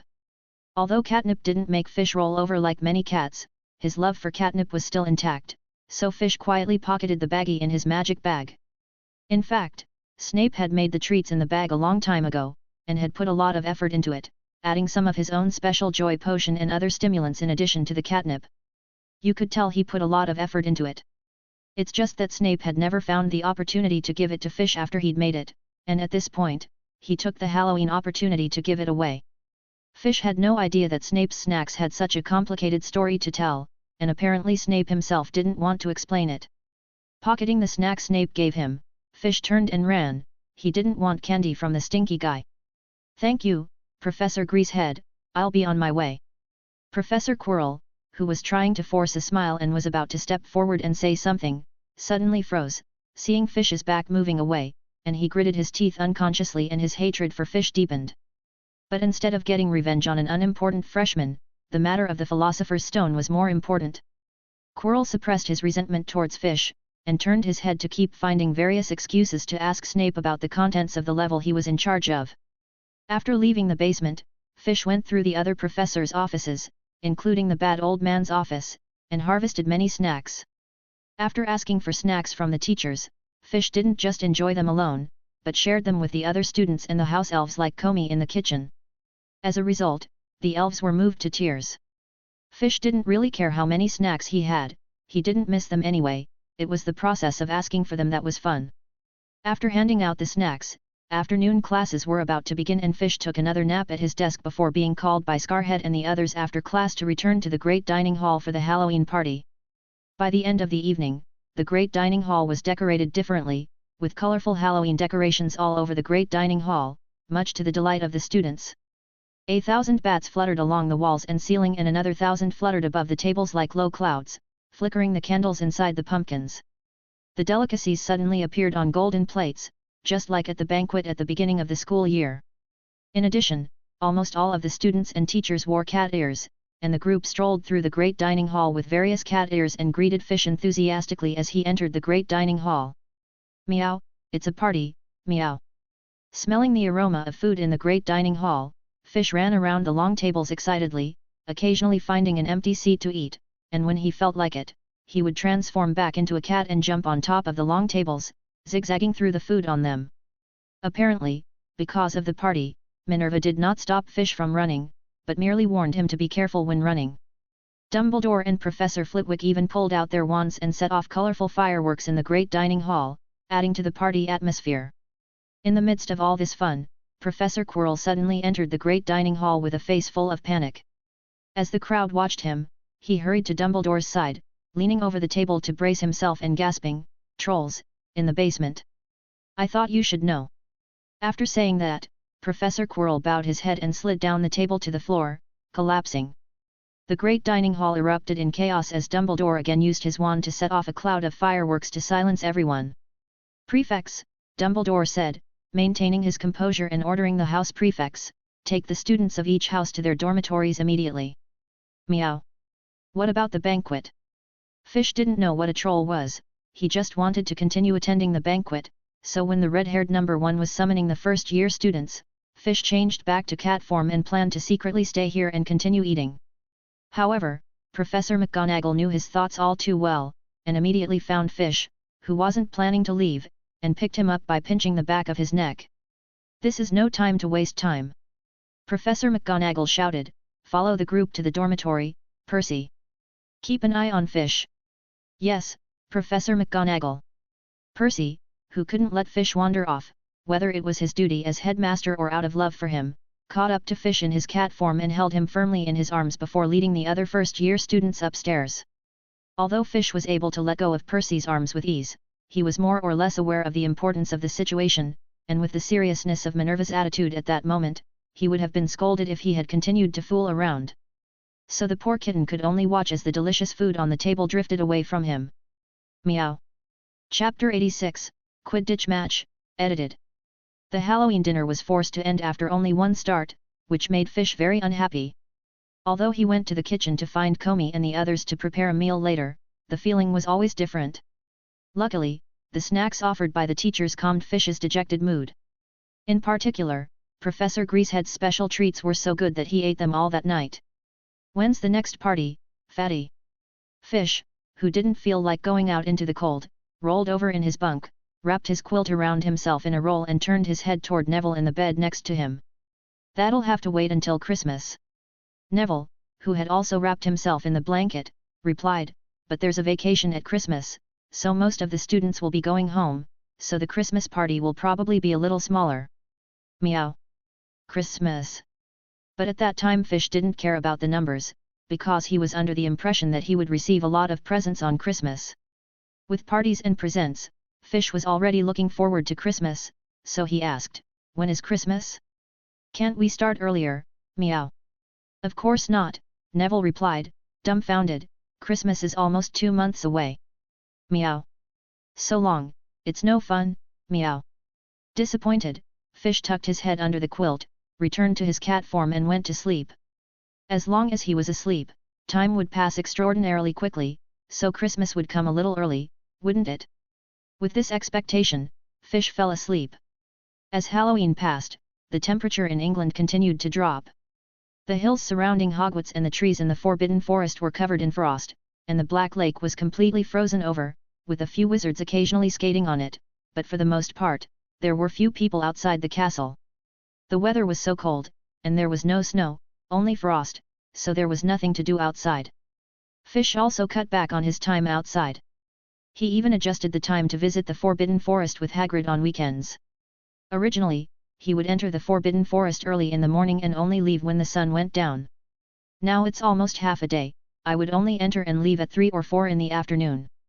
Although when he wandered in the past, Fish also wandered in winter, but that was because the temperature of his residence was not much different from outside, and he could occasionally bask in the sun when he went outside. Since he was adopted by Minerva, he has a warm fireplace to pass the winter, and Fish isn't so stupid. Why does he run outside when it's cold? Aren't the cushions fragrant and the fireplace warm? The other young wizards obviously thought the same as Fish, and when they weren't in class, they all stayed in the common room, lounging around. The only exceptions were the members of the Quidditch team, as the Quidditch House Cup Championship season was starting in November, and the first match was Gryffindor vs Slytherin, so Wood had been training with Harry and the others whenever he could. Almost every night for a while now, Fish had seen Scarhead and the others come back to the dormitory with red noses and chattering teeth, and then fall into bed without a word, as if they were dead. Good thing I was smart enough not to be tricked by that loudmouth Wood into making the Quidditch team. Seeing Scarhead and Redhead number 4 in such a sorry state, Fish, who had transformed into a cat and was lying by the fireplace, thought smugly as he held the snitch in his arms. He had no interest in flying brooms now, let alone Quidditch, which Fish found very troublesome. But the rest of Gryffindor was different, and as the time for the Quidditch tournament approached, there was a lot of excitement, even among young wizards from Muggle families, who were in it for the glory of the house. And because of the mass game competition they played every day, everyone from Gryffindor had bonded, and out of friendship supported those participating in the tournament. Fish was no exception, and though he had little interest in Quidditch, he showed up at the pitch with his teammates on the day of the match to cheer on Scarhead and the others. "Aren't you going to play, Red-headed number 4? W?" Fish looked curiously at Ron next to him. He remembered that Red-headed number 4 had always been at Quidditch practice with Scarhead. I'm just a substitute, and it's not my turn to play yet." Ron awkwardly scratched his cheek, feeling his face burn a little. He had been so excited about being on the Quidditch team that he hadn't felt bad about being a substitute, but when Fish asked him, Ron felt the same depression he had felt at home when he had been overshadowed by his older brothers. Fish couldn't understand Ron's feelings, however, and continued curiously, "What do you mean, a substitute? Why can't you play?" Despite his frustration, Ron responded truthfully to Fish's question, explaining why substitutes could not play. Fish listened distractedly to Ron's explanation. He was just asking a casual question. As the crowd filed into the stadium, all sorts of banners and flags were raised around him, all colorful and distracting to Fish's attention. Even his roommates, Neville, Seamus, and Dean, had drawn a huge banner with a stained sheet that said Potter will win, and Dean, who was a good drawer, had drawn a large Gryffindor lion underneath the words. Fish looked around at the amusing banners, his little paws twitching in search of an opportunity to run and give them a rip. As for the big sheet behind him, he had already pawed at it and there were still cat paws imprinted on it. Meow. Minerva. I'm here, meow. As Fish was wondering which banner to paw, he suddenly saw the figure of Professor McGonagall, so Fish immediately stood up, waved his hands, and greeted her loudly. Professor McGonagall smiled and waved in response, but was a little worried that the kitten might make a mess of the game. But no matter how worried Professor McGonagall was, the game had to go on, and with Lee Jordan's impassioned comments, the team started to go in. The crowd erupted in cheers. Fish was surprised. Meow. Fish reached out and covered his cat ears. The noise from the stadium was torture to his acute hearing. Should he ask Minerva and the little man that to learn some sound and smell isolation spells? Fish had come up with that idea. Actually, the idea had occurred to him a long time ago, when he was suffering from Professor Quirrell's strange smell, and he had wondered if there was a spell that could help him block the smell. It was just that Fish didn't like reading very much, especially after Professor McGonagall tricked him into learning Transfiguration for a while, and he was even more reluctant to learn. Not all spells were as easy to learn as the Lumos spell, and Fish feared it would take as long to learn as Transfiguration, and since he usually avoided Professor Quirrell, it wouldn't affect him much, so Fish never implemented the idea. It wasn't until today, when he was attacked by the noise, that he realized that being too perceptive wasn't exactly a good thing. Fish threw back his cat ears and continued to watch the game. Chapter 87, Catch the Snitch. Edited. Although he had retracted his cat ears, Fish's hearing was still acute.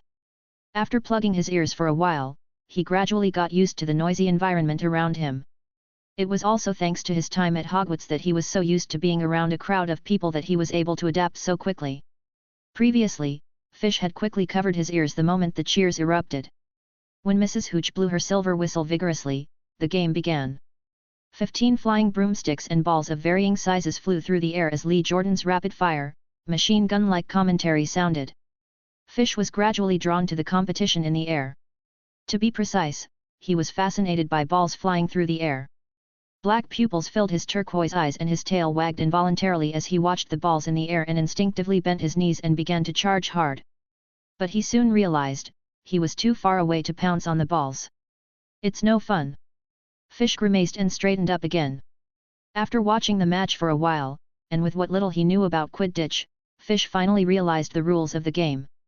The red ball was to be thrown into the hoops on both sides, the black ball was to fight the batters, and the ultimate goal of the game was to catch the snitch. Snitch? Fish blinked and suddenly remembered that he had an identical snitch. Then Fish pulled his snitch out of his pocket and released it. As soon as it left Fish's hands, it immediately flew into the sky, but Fish was quick enough to grab it again, and then kept releasing it. Because he wanted to play with the balls in the sky, Fish started playing with his snitch. Neville and the others, who were watching Fish's actions, hesitated to say anything, fearing that Fish would accidentally let the snitch escape, but Fish's ability to control the snitch was trustworthy, and after finding that the snitch could not escape from Fish's hands, they were able to relax a little. Just then, Gryffindor scored a goal and everyone couldn't help but cheer loudly. Meow. Fish looked curiously at the pitch, and even though he missed the snitch for a moment, he could still catch the snitch easily. Out of the way, out of the way, out of the way, out of the way. Just then, the huge Hagrid, with a large telescope around his neck, stepped through. Big man. Fish greeted him cheerfully, and then... whoosh! A golden light flashed past his head and shot into the air with lightning speed. This is bad, meow. Muttered Fish as he raised his head. Yeah, this is bad. Ron and the others raised their heads as well, looking up at the slightly grey sky and muttered. They had lost sight of the snitch completely, and even if they had found it, it would have been useless, as there was no way they could fly up into the sky and catch it. Sorry, did I come at a bad time? Hagrid didn't see the snitch that Fish had let slip away, and scratched his head in confusion as he looked at the group of youngsters looking up at the sky and muttering, "Oh no! Can someone tell me what's going on?" said Hagrid. "Nothing, meow." Omega. As usual, Fish's first reaction was to deny it. The kitten's logic was that, if he didn't get caught, he wouldn't be in trouble. After thinking about it, he didn't feel safe, so Fish decided to run away first. "This game is no fun, meow, I'm going back to bed." With that, and without waiting for the others to react, he jumped off Hagrid's side and ran off the court without looking back. "So, what's going on?" Watching Fish run away, Hagrid was silent for a moment and turned his head to ask once more. Ron and the others could only laugh bitterly as they told Hagrid what had just happened. "Ah, that's really bad." Hagrid stroked his beard, smacked his lips and couldn't think of any good ideas, because if one of the Quidditch players called for the match to be stopped, it would be a direct defeat, and they couldn't tell Lady Hush to put the other snitch away, and even if they did, she probably couldn't get the snitch back on her own. "We'll just have to hope that Harry catches it first and the other one doesn't get caught," said Hagrid to Ron and the others, shrugging after thinking about what to do for a long time. "I hope so." Ron rubbed his forehead and sighed helplessly. "I suddenly understand a bit how Mum felt when dealing with George and Fred." Harry, who was focused on the match, had no idea that another snitch had snuck onto the pitch, and followed the plan he had laid out with Wood, controlling his beloved Nimbus 2000 as high as he could, flying over the pitch. While staying out of the way of Slytherin attacks and the bludger, he used his altitude to his advantage, searching for the snitch. Although this might put him at a disadvantage in terms of distance when he spotted the snitch, Wood felt that the speed of the Nimbus 2000 and Harry's skill would more than make up for the distance. In the fierce competition below, there was a sudden flash of golden light. Harry was thrilled to see that it was not the reflection of a watch, but the snitch he had been thinking about. Harry lowered his body, pressed his body hard against the Nimbus 2000 and controlled it to dart towards the golden flash at the fastest speed. Slytherin's seeker, Terence Higgs, was half a step behind, and by the time he chased Harry towards the snitch, he was several steps behind, and with the speed of the Nimbus 2000, the distance between the two continues to widen. The Slytherin captain, Marcus Flint, saw that the situation was not good and took control of his broom and rammed it into Harry, who took a hard hit to the face, and when he steadied his body again, the snitch was gone. The free kick was awarded by Mrs. Hodge, but Flint's tactic had clearly worked, and he made a threatening gesture at Harry, trying to scare him. Harry pursed his lips and ignored Flint's threat, controlling his Nimbus 2000 to avoid a bludger, and was about to climb back up into the heights to continue his search for the snitch when his broom suddenly gave a terrifying shudder. Immediately afterwards, Harry's broom went completely out of control and began to shake wildly, soaring higher and higher as if it intended to carry him off the pitch. Realizing that his Nimbus 2000 had a problem, Harry didn't know what to do, as he could only grab the broom handle with both hands and brace it with his knees to keep from being shaken. However, the shaking of the Nimbus 2000 became increasingly violent, and eventually it began to roll through the air, and Harry was finally thrown from the broom, holding on with one hand. The Gryffindors tried to rescue Harry, but were unsuccessful, and were left circling anxiously underneath him in case he fell in time to catch him. On the Slytherin side, Marcus Flint took the opportunity to catch the quaffle and keep throwing it at the goal. While everyone was preoccupied, Harry's broom suddenly came back to life and he jumped back on it, then threw himself to the ground as fast as he could, with one hand over his mouth as if he was going to vomit. As Harry hit the ground, he coughed and spat a small golden object out of his mouth. "I've got the snitch!" shouted Harry, holding the snitch above his head. At the same time, over his head, came the same sentence, "I got the snitch." Harry looked up in surprise to see Terence Higgs, the Slytherin seeker, sitting on his flying broom, holding a snitch in his raised hand, and looked at Harry with the same surprised look on his face. Chapter 88, Professor McGonagall, I finally have my chance, edited. Everyone's eyes darted back and forth between the two seekers, and for a moment there was no sound on the huge Quidditch pitch. Fish McGonagall.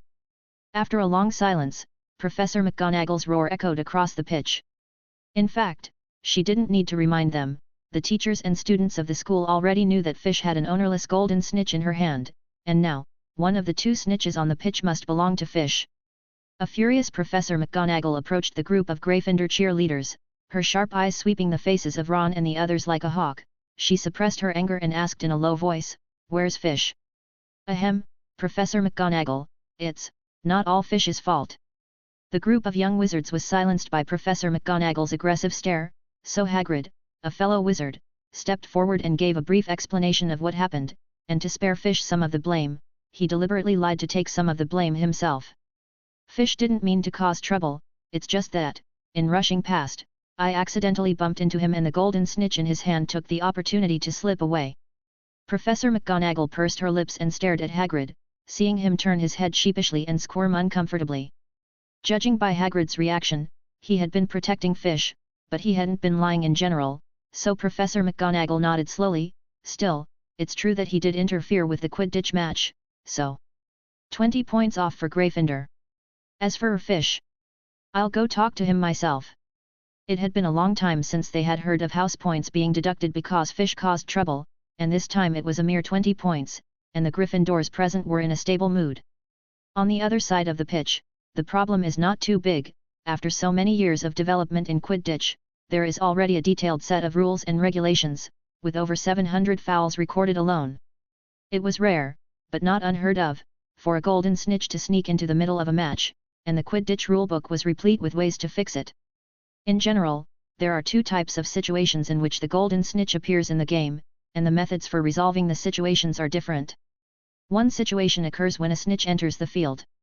If only one side catches the snitch, regardless of whether the game snitch is caught, it will score points according to the normal game procedure and end the game.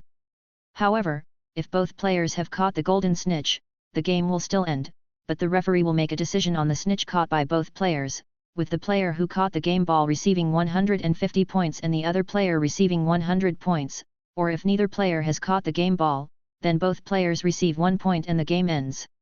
In the second scenario, one team intentionally sets a snitch, in which case the sneaky player has a special method of identifying the location of the snitch, and even if the opponent catches the actual game ball, he can rely on the rules to close the score. After the first rule was introduced, some unscrupulous teams found ways to cheat, and when they were discovered, the International Quidditch Federation quickly introduced penalties for doing so, which not only resulted in no points being scored, but additional penalties and bans. In this case, although the extra snitch had been released by Gryffindor's Fish, it was determined that it was not a deliberate foul by Gryffindor, so Lady Hooch continued with the first situation. After a brief identification, Lady Hooch determined that the snitch Harry had caught was the actual match ball, so Gryffindor received 150 points and Slytherin 100, and Gryffindor won the match by a narrow margin of 170 to 160. Since it was Fish who released the golden snitch, and Flint had snuck in 5 goals to the hoop unguarded while Harry was having trouble with his flying broom, the Slytherin only muttered a few words about how it didn't count that Harry caught the golden snitch with his mouth, and didn't get too upset. Quidditch wasn't about winning or losing a single match, it was about which team had the most points at the end of the season, so a 10-point difference was nothing compared to hundreds of points scored over the course of a season.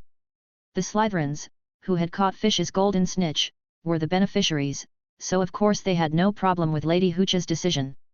So, after much commotion, the matter was resolved and Professor McGonagall confirmed the final result, praised Harry and the other Quidditch players and angrily left the pitch to find the culprit, Fish. Harry and Ron followed Hagrid to his hut, accompanied by Hermione, the girl who had spotted Snape's anomaly in the confusion and had run to burn his robes so that Harry would come to no harm. While the three of them were still talking to Hagrid, Professor McGonagall also found Fish, who was sleeping soundly by the fireplace, in the Gryffindor common room. Meow. Equals Phi Omega? Smiley face. Fish, who was picked up by Professor McGonagall, stretched his little paws and rubbed his eyes, after seeing who was in front of him, immediately opened his 2 front paws and let out a cute meow. Meow. Transform and talk to me. The experienced Professor McGonagall was not so easily fooled, she put Fish back on the ground and scolded him with a straight face. Meow.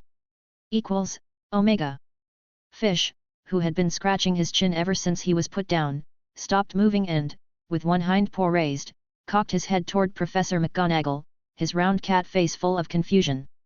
But Professor McGonagall didn't want to say it twice, so she crossed her arm and stared at Fish with a stern face. Fish had to transform into his catman form, sitting cross-legged on the floor, tail wagging restlessly behind him. What's wrong, meow? Fish cocked his head to one side, looking confused at Minerva, who looked annoyed. Did you leave this snitch on the Quidditch pitch? Questioned Professor McGonagall, holding up the golden snitch she had asked Mrs. Hooch for and putting it in front of Fish's face. Meow. Only when Fish saw the golden snitch in Professor McGonagall's hand did he remember what he had done on the Quidditch pitch, but clever Fish was already prepared. No meow. Fish's snitch is still here. After speaking, Fish pulled out a golden snitch from his pocket, just like the one held by Professor McGonagall, and raised it high. After returning to the castle from the Quidditch pitch, Fish had gone to the room of requirement to retrieve a couple of snitches, both to replenish his snitch stock, but also as a precaution. And now, it was time to use them. Fish held the golden snitch in his hands, thinking his plan was perfect. However, don't lie. Hagrid told me everything. Professor McGonagall cupped Fish's cheeks, gently pulling them sideways. Meow. The big man's a traitor. Fish waved his hands in exasperation, his perfect plan was ruined by Hagrid. And continued Professor McGonagall with a slight wiggle of her fingers, pretending to be wicked, you think I don't know? You have more than one golden snitch in your hands. What? How do you know, Minerva? Professor McGonagall paused sheepishly and pinched Fish's cheeks again. I just know.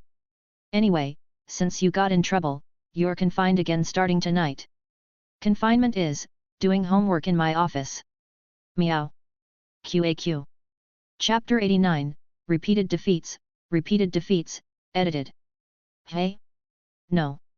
Fish, who had been distressed that he was going to be confined to writing and reading at night, suddenly remembered that he could now make fake animal friends to help in the fight, and that he had nothing to fear from Minerva.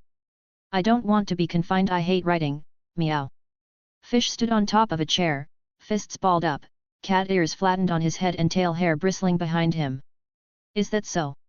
Professor McGonagall, who had been informed by Dumbledore of Fish's mastery of transfiguration, squinted slowly, guessing that the little bastard would find a way to resist again. So, instead of showing surprise, Professor McGonagall held her wand in her hand with a calm expression. Not to be outdone, Fish also pulled out his own spiral-shaped vine wand. Of course, Fish, who had long regarded Professor McGonagall as her mother, wasn't about to attack, so he just pulled out his wand and stood with a tense face in his chair, waiting for his mother to teach her a lesson. Professor McGonagall had already heard Dumbledore mention it, but she wanted to see for herself how well Fish had mastered the art of transfiguration, so she didn't think to take the initiative. The result was that the two inexplicably clashed in front of the common room fireplace. The young lions, returning from the Quidditch pitch to the common room, found what appeared to be a very tense, but actually somewhat comical scene in the common room. The lions, who had been noisily celebrating the victory, immediately calmed down at this scene, watching intently as mother and son faced each other, fearing that they might accidentally fan the flames. The Weasley twins, in particular, unconsciously hid behind the others. Professor McGonagall heard the young lions enter and glanced over her shoulder, giving them a weak look and saying, "Relax, it'll all be over soon." The confidence and command in her tone made the Gryffindors, who were already silent, dare not say a word. If he had been in trouble in the past, Fish probably would have turned into a cat and run away while Professor McGonagall was distracted, but this time he was trying to prove himself to Minerva, so instead of running, he shouted. "That's it, meow. Soon I'll defeat Minerva. No one will dare confine me anymore, meow. Fi fi fi," Fish said, and gave a confident thumbs up to George and Fred. After all, they were mates who had been confined together. But George and Fred had a death wish. Didn't Professor McGonagall's eyes turn terrifying as she looked at them? Why? Fish, your confinement and our confinement, can they be the same? George and Fred looked around with a bitter smile. Even their best friend Lee Jordan had a "they deserve it" look on his face, and they didn't know who to tell their complaints to. Professor McGonagall withdrew her gaze from the twins and laughed angrily. "You seem very sure of yourself, Fish, but don't forget that every time you've been this sure of yourself before, it's always ended badly."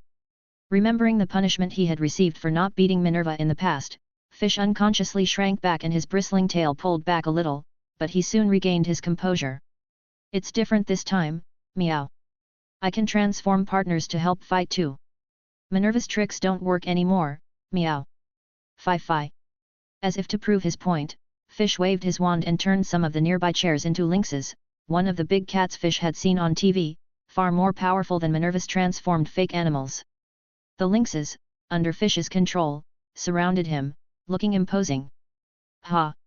Fish still did not take the initiative to attack, but along with his transformed companions, he smiled at Professor McGonagall and threatened.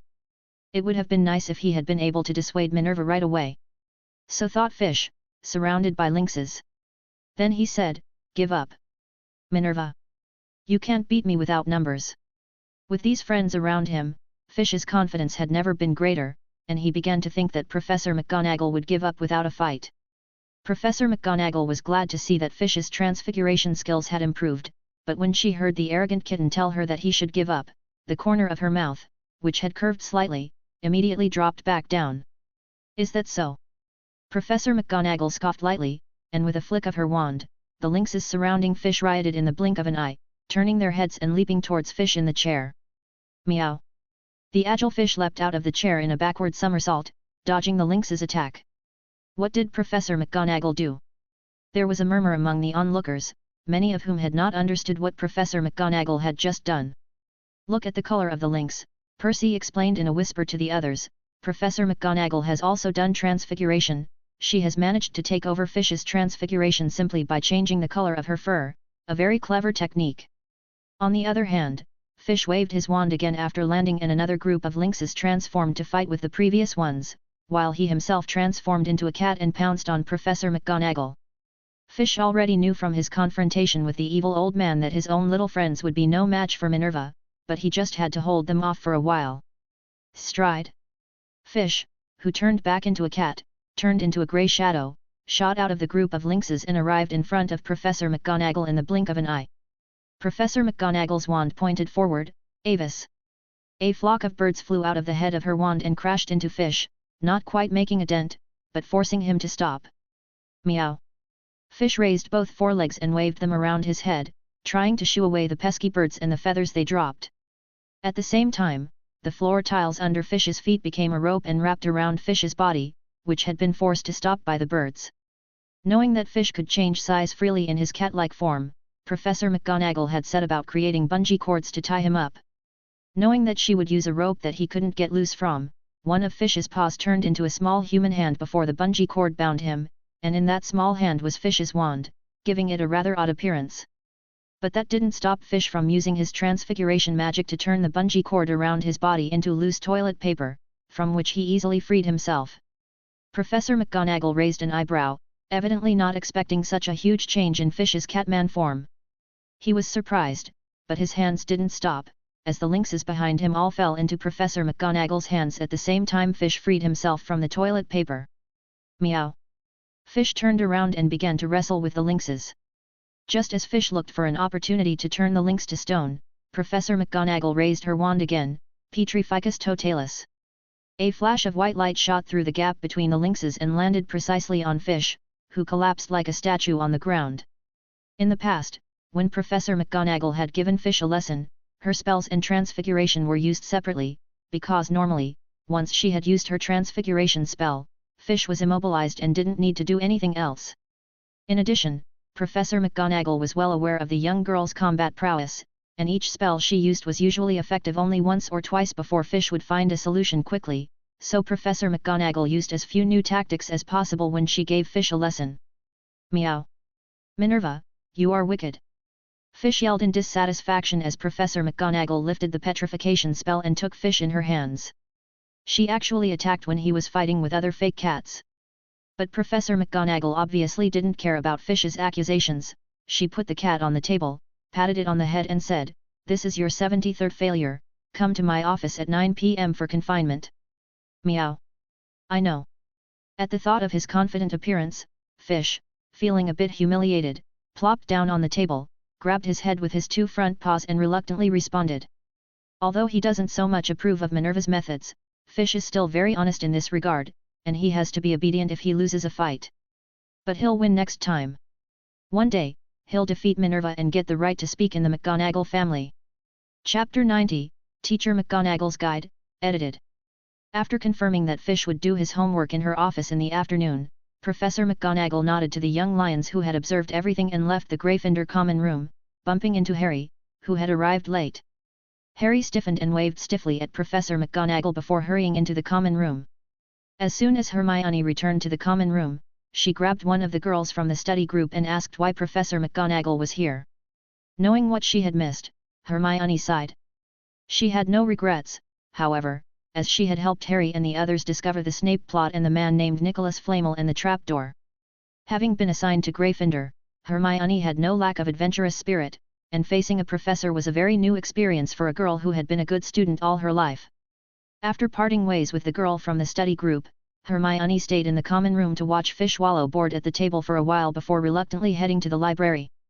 After borrowing a copy of The Great Wizards of the 20th Century from Mrs. Pants, Hermione ran back with the book in her arms, found a seat in the common room where she could see Fish, and began to slowly look up words about Nicholas Flamel. It was a pleasure for Hermione, who loved to learn, to search through a sea of books to find the life of a mysterious wizard she didn't know about. Hermione, what are you reading? Harry and Ron, who had grown closer to the famous first-year Gryffindor girl due to her helping them in him Quidditch game, leaned in curiously when they saw Hermione flipping through a heavy book that didn't look like a textbook. The Great Wizards of the 20th Century, Hermione showed the couple the title, looking incredulous. Aren't we looking for Nicholas Flamel? There's no way we're going to find him if we just read History of Magic. Casually glancing at the names of the books in Harry and Ron's hands, Hermione lifted her chin a little proudly. I read all of History of Magic before I started school. I'm pretty sure there's no character named Nicholas Flamel in it. Yes. Is there? Then you really are amazing. Harry and Ron replied dryly, embarrassed and torn expressions on their faces as they looked down at their History of Magic textbooks and couldn't bring themselves to say that they had only come to the common room to catch up on homework. So, you don't have any homework to do? Ron mumbled for a while, intending to change the subject, so he asked a question he would soon regret. Homework? Hermione frowned. Isn't that supposed to be done before the Quidditch match? A complex expression instantly appeared on Ron's face, and he finally understood what that inexplicable familiarity he had felt when confronted with Hermione was due to. It was the same kind of academic aura as his most hated brother, Percy. Next to Ron, Harry's expression wasn't too good either, obviously unable to understand Hermione's so-called common sense, so, after a couple of laughs, Harry found an excuse to drag Ron with him. After watching them run off, Hermione slapped her forehead as she realized that, unlike her study group mates, they always saved their homework for last. With a shake of her head and a sigh, Hermione returned to her books and glanced occasionally at Fish, the cat by the fireplace. As long as there were books and cats, she wouldn't get tired of sitting here all day. But, alas, at 9 o'clock in the evening, Fish had to go to her confinement with Professor McGonagall and, without her company, Hermione was a little less energetic when it came to reading. And she wasn't the only one, for when Fish left the common room, most of the young wizards who had gathered there dispersed in a few moments, and the rest stopped lowering their voices and started playing board games. Hermione shook her head helplessly and put away her copy of The Great Wizards of the 20th World, intending to take it to her dormitory to read. Fish reluctantly reached the door to Professor McGonagall's office, moved forward, pushed the door a little, and crept in. Professor McGonagall was sitting at her desk, head down, writing something on a piece of parchment, and without making a sound, Fish quietly reached Professor McGonagall's feet and jumped onto her lap. Meow. Equals phi omega phi equals? Fish rested his two front paws on Professor McGonagall's neck and stretched his neck to rub his furry little head against her face. You gave me a scare. Putting the quill down in her hand, Professor McGonagall tapped Fish's little head, then said with a smile, even if you act like a spoiled child, you still have to do your homework. Meow. Equals. The plan backfired and Fish immediately retracted his head, jumping off Professor McGonagall's lap onto the table and then jumping straight onto the chair in front of her desk, adopting his catman form. I don't remember any homework, meow.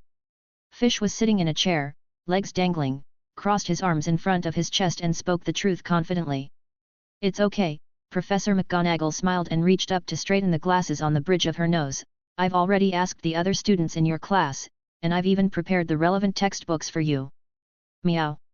The simpleton kitten was no match for the calculating Professor McGonagall, and although he made several more excuses, they were all thwarted by Professor McGonagall. Finally, resigned to his fate, Fish plopped down on Professor McGonagall's desk with a grunt and reluctantly picked up the homework questions Minerva had prepared for him. Who is this Merlin, meow? Why do I have to write a paper on him? I don't even know him. Fish looked at the History of Magic homework and frowned. Merlin was a very powerful wizard, and there's a lot of information about him, so it's not hard to finish this paper. Professor McGonagall pulled her chair closer to Fish and patiently showed her the homework. Unfortunately, Fish didn't listen, but instead stretched out his arms, lay down on the table and rolled his face on the empty parchment. Minerva knows a lot about him, so why don't you write it down for me? No, be a good boy and take the quill and write it yourself. Professor McGonagall didn't get angry and continued to patiently guide Fish, letting him write the homework himself. With Professor McGonagall's patient guidance, Fish, albeit reluctantly, was entertained and finished the entire assignment in his characteristic feline handwriting. Although the content was a bit off and there were many problems with the writing, with Professor McGonagall around to guide him, it was much better than the messy scribbles that no one could understand at all. At least the teachers could see what Fish was trying to say. Comment. To comment. Vote. Chapter 91, Chapter 91, Rejuvenation, edited. I'm exhausted, meow. Under Professor McGonagall's supervision, Fish finally finished the task, tossed his quill aside and slumped forward on the table, pretending to be dying. Fish is a good boy, and as a reward, how about we go to the kitchen and get something to eat? Professor McGonagall smiled as she sorted Fish's finished homework and set it aside, while gently coaxing the pouting kitten. Yes. Fish sprang to life and leapt out of the chair. Professor McGonagall, who had finished with her business, took Fish by the hand and led him outside. When they reached the top of the staircase, Fish heard a soft, heavy footstep coming from the top of the opposite staircase, and paused curiously to see where it was coming from. What is it? Professor McGonagall, whose hearing was no match for Fish's cat hearing, noticed that Fish had suddenly gone still and looked down curiously to ask. Someone's coming down, meow. Fish pointed across the staircase, and it's not Big Eyes. As he said this, the nose on his face gradually changed to the pink inverted triangle nose of a cat, and he sniffed. It's Professor Greasehead, meow. Barely Fish confirmed the other's scent, and Snape limped down the opposite staircase. Good evening, Severus. Professor McGonagall looked at Snape's injured foot, then nodded and greeted him. Good evening, Professor Greasehead. Fish. Didn't I tell you to call people by their first names? Scolded Professor McGonagall, knowing that Fish wouldn't be able to change such a habit for a while, but she had to say it anyway. Good evening, Minerva and Fish. Like everyone else, Snape was used to being called by the nickname Fish, and he nodded nonchalantly before continuing downstairs. Then Fish tugged at his robe. Let's go to the kitchen and get something to eat. Fish invited, not thinking anything complicated, just thinking it would be more fun with more people around. But Snape was stunned, because a long time ago, a girl with the same green eyes had invited him to do the same thing. Yes. Professor Snape nodded his head and agreed. Professor McGonagall was taken aback. Snape, the most excellent teacher of occlumency, met Professor McGonagall's suspicious and inquisitive gaze and, showing no embarrassment whatsoever, walked past them calmly and as usual. Professor Greasehead, did you go through the trapdoor on the 4th floor too, meow? Fish, who was unaware of the atmosphere around him, walked up to Snape and gave him a couple of sniffs, saying confidently, he bit your foot, Fluffy, his saliva tastes sour and is very hard to wash off. As he spoke, Fish flashed a look of disgust. He remembered the smell of saliva that lingered on his body for days after Fluffy accidentally licked him. The cat nose on his face, meanwhile, had turned into a human nose. Severus. Professor McGonagall, who had also had a hand in designing the trapdoor, knew what was hidden there, and at the moment she couldn't be bothered to investigate Snape's unusual behavior. Professor McGonagall's gaze turned stern and she glared at Snape, and while she didn't want to doubt Snape, she needed an explanation of what was going on. All I can say is that Albus knew too, replied Snape, pursing his lips. Dumbledore had not told the other professors about Quirrell and Voldemort, but only Snape, because the other professors were too straight and only Snape could work with Dumbledore on his savior project without hesitation. Although Snape himself did not want to cooperate, he could not stand Dumbledore's pestering and his love for Lily. I'll check with Albus. Trusting Dumbledore, Professor McGonagall nodded and did not press the issue. Meow. Omega. The conversation between the two was confusing to Fish, who raised his fists in the air and puffed out his cheeks in disgust. What are you two talking about? Why can't I understand? Fi. We're talking about. Professor McGonagall patted Fish's head, expertly changing the subject, when did you enter the trapdoor on the 4th floor? Professor McGonagall narrowed her eyes and asked Fish, staring at him. What's a trapdoor? Fish doesn't even know what you're talking about. Fish, who was worried that Professor McGonagall was still bothering him, began to change the subject just as skillfully. By the way, Minerva. Let me show you something, meow. Oh? What is it? With no intention of pursuing Fish, Professor McGonagall asked with a small smile. Hey! Phi Omega Phi. Fish reached out and touched Professor Snape's body, and a green glow appeared in the wound on his leg, and continued to surround it. This is... As he felt the pain in his leg quickly disappear, a look of surprise appeared on Snape's face. Rejuvenation, meow. Fish tilted his head in triumph, it's good for healing wounds. Fish is amazing. Having raised Fish for so long, Professor McGonagall knew that every now and then Fish mastered the odd spell, so she wasn't too surprised, but stroked Fish's little head and congratulated him, secretly giving his cat ears a squeeze. After a brief moment of surprise, Snape quickly regained his composure, his lips parted slightly, and he thanked Fish in a voice so faint that even Professor McGonagall couldn't hear him. But for Fish, with his cat ears, that was enough. You're welcome, meow. Fish patted his chest airily, come to me if you get hurt in the future, I can heal you. The corners of Snape's mouth twitched slightly and he said nothing. Just as the three of them reached the kitchen door, Snape scratched the pair of his frame, pushed open the door and entered. Master Fish. Comey was the first to head for the door, shouting shrilly, and Professor McGonagall and Professor Snape, welcome. Pfft. Ahem. Cough, cough, cough. Some of the young wizards who had snuck into the kitchen to get something to eat spat out whatever was in their mouths at Comey's shout. They looked toward the door with horrified expressions, and there were two familiar figures standing next to the charming cat-eared Fish. The young wizards' faces turned ashen as if they had seen the end of the world. Ahem. Professor McGonagall cleared her throat, boys. Yes, yes, Professor. The unfortunate boys stood up and awaited Professor McGonagall's judgment with despair on their faces.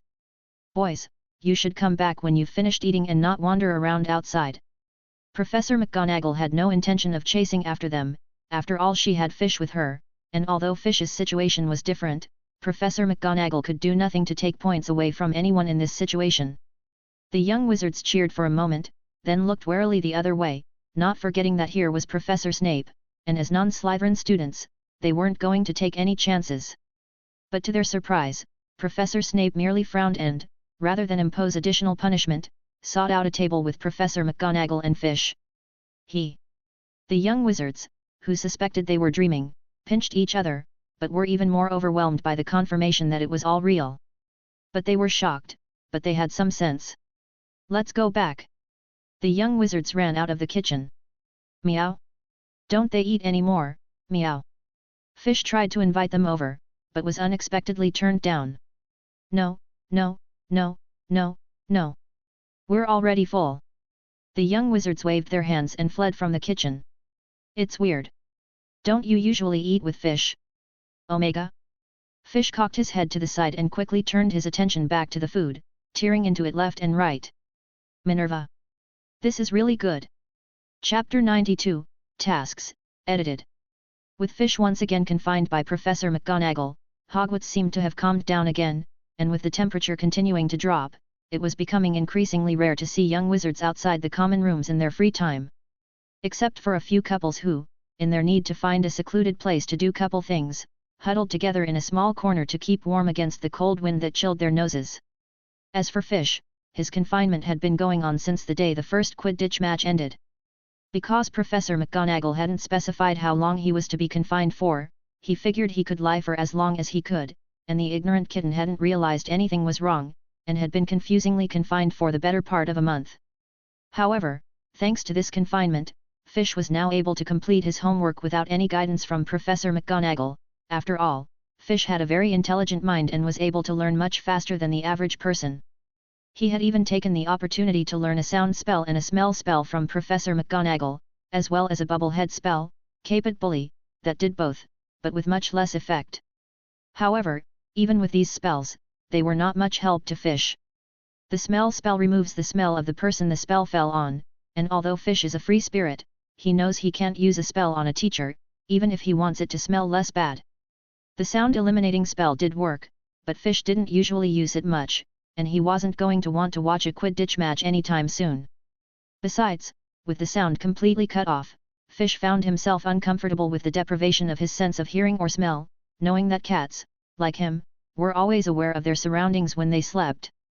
Even the bubblehead spell, catboy, which only attenuated smell and sound without blocking them completely, was unbearable, so the most he could do was to use a bubblehead spell, catboy, to block the strange smell of Professor Quirrell's body in his defense against the dark arts class. Normally, Fish was used to his keen sense of being able to easily detect the movements of wind and grass. Other than that, the only thing that hadn't changed was Fish's handwriting, which was still as erratic as a cat's crawl, and the written words were barely recognizable. But Professor McGonagall was in no hurry. It was a pleasant surprise to her that Fish would study and continue to do so until now, and she would have plenty of time in the future to correct his handwriting. That afternoon, Fish was in Professor McGonagall's office doing homework, as usual. Being an active kitten, Fish's body was constantly moving as he wrote, which was one of the reasons his handwriting was so erratic. But even so, it was not easy to get Fish to sit down to do his homework, and after about 10 minutes of writing, he could no longer sit still. Fish, who didn't want to do his homework, stuck his pen under his nose, then leaned back and lifted the chair high. As he rocked the chair back and forth, he had his head leaned back on the back of the chair, his arms above his head, also on the back of the chair, and he waved his arms toward Professor McGonagall, who was reading behind him, as he shouted in long syllables. "Minerva! What's wrong?" Professor McGonagall, who was reading a book, didn't look up and answered in a nonchalant manner.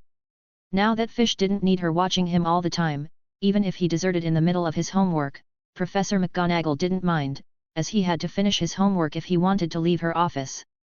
"I'm hungry, meow." The chair was moving more and more, causing Fish's voice to rise and fall strangely. Professor McGonagall looked at Fish, ignoring the shaking of his chair, which, after all, was but a small feat given Fish's balance. And in the last half-month, Professor McGonagall had been faced with a similar situation too many times, and she had long been used to how to deal with this fidgety little fellow. "Then finish your homework and let's go to the kitchen for snack," said Professor McGonagall. "Can't I go eat first? I'll be back to do my homework after I finish eating." Fish pleaded pitifully. "Sadly, no." But Professor McGonagall was not impressed. The little man was so good at getting his way. So how could she, who is familiar with Fish's temperament, agree? Humph. 3. Fish crashed into the table, and the chair beneath him made a loud landing sound. Removing the quill from under his nose, Fish muttered "Minerva is evil" as he continued writing his homework. 3 minutes later. "Minerva! What's wrong again?" said Professor McGonagall. "I need to pee." "Behind that door next to you is the bathroom," Professor McGonagall said. Humph. Fish pretended to run to the bathroom for a moment, then sat back down and shook the chair. Within 2 minutes of writing, bored again, Fish transformed back into his cat form, jumped up on the table, and began tugging at his quill. "If you don't finish your homework soon, you won't make it to the kitchen in time for dinner," slowly warned Professor McGonagall, after letting Fish play with the quill for a while. "Meow. I know. I know." Reluctantly, Fish returned to his human form and sat back in his chair to continue his task. This time Fish lasted for about 10 minutes, and then... "Minerva? What?" Professor McGonagall said. "Your cat ears, they're actually made by transfiguration, aren't they?" "Fi-fi?" Fish turned around and knelt on the chair, resting his hands and chin on the back of the chair, looking at the cat ears on Professor McGonagall's head that twitched from time to time, and asked with determination in his voice. Fish had already suspected it when the twins were selling hairpins with cat ears, but he had forgotten about it, and now, bored by his homework, he remembered it again. Professor McGonagall froze for a moment, then put down her book, nodded and said, "Yes, I used transfiguration to make them." She walked over to Fish, bent down on her knees, stroked Fish's head and continued, "My Animagus transfiguration can't change like you do." "Animagus? Omega?" Fish cocked his head to one side for a moment. He remembered the word. Minerva had said it a long time ago, but at the time Fish hadn't paid much attention to it. "Yes," Professor McGonagall smiled slightly, "wizards like us who can turn into other animals are called Animagus, it's a very difficult spell to master, but you're different, Fish, you're a born Animagus. I understand, meow. Fish extracted the main message from Professor McGonagall's long list of words. Fish is better than Minerva. Yes, yes, Fish is the best. Professor McGonagall smacked the side of her head with a smile, so good old Fish must be able to finish his homework quickly, hey. Meow. Fish, who was tilting his head and tail up, froze and then stumbled, actually. Fish isn't that good either, Omega. After a few jokes, Fish resumed his task. This time, however, the word Animagus was on his mind.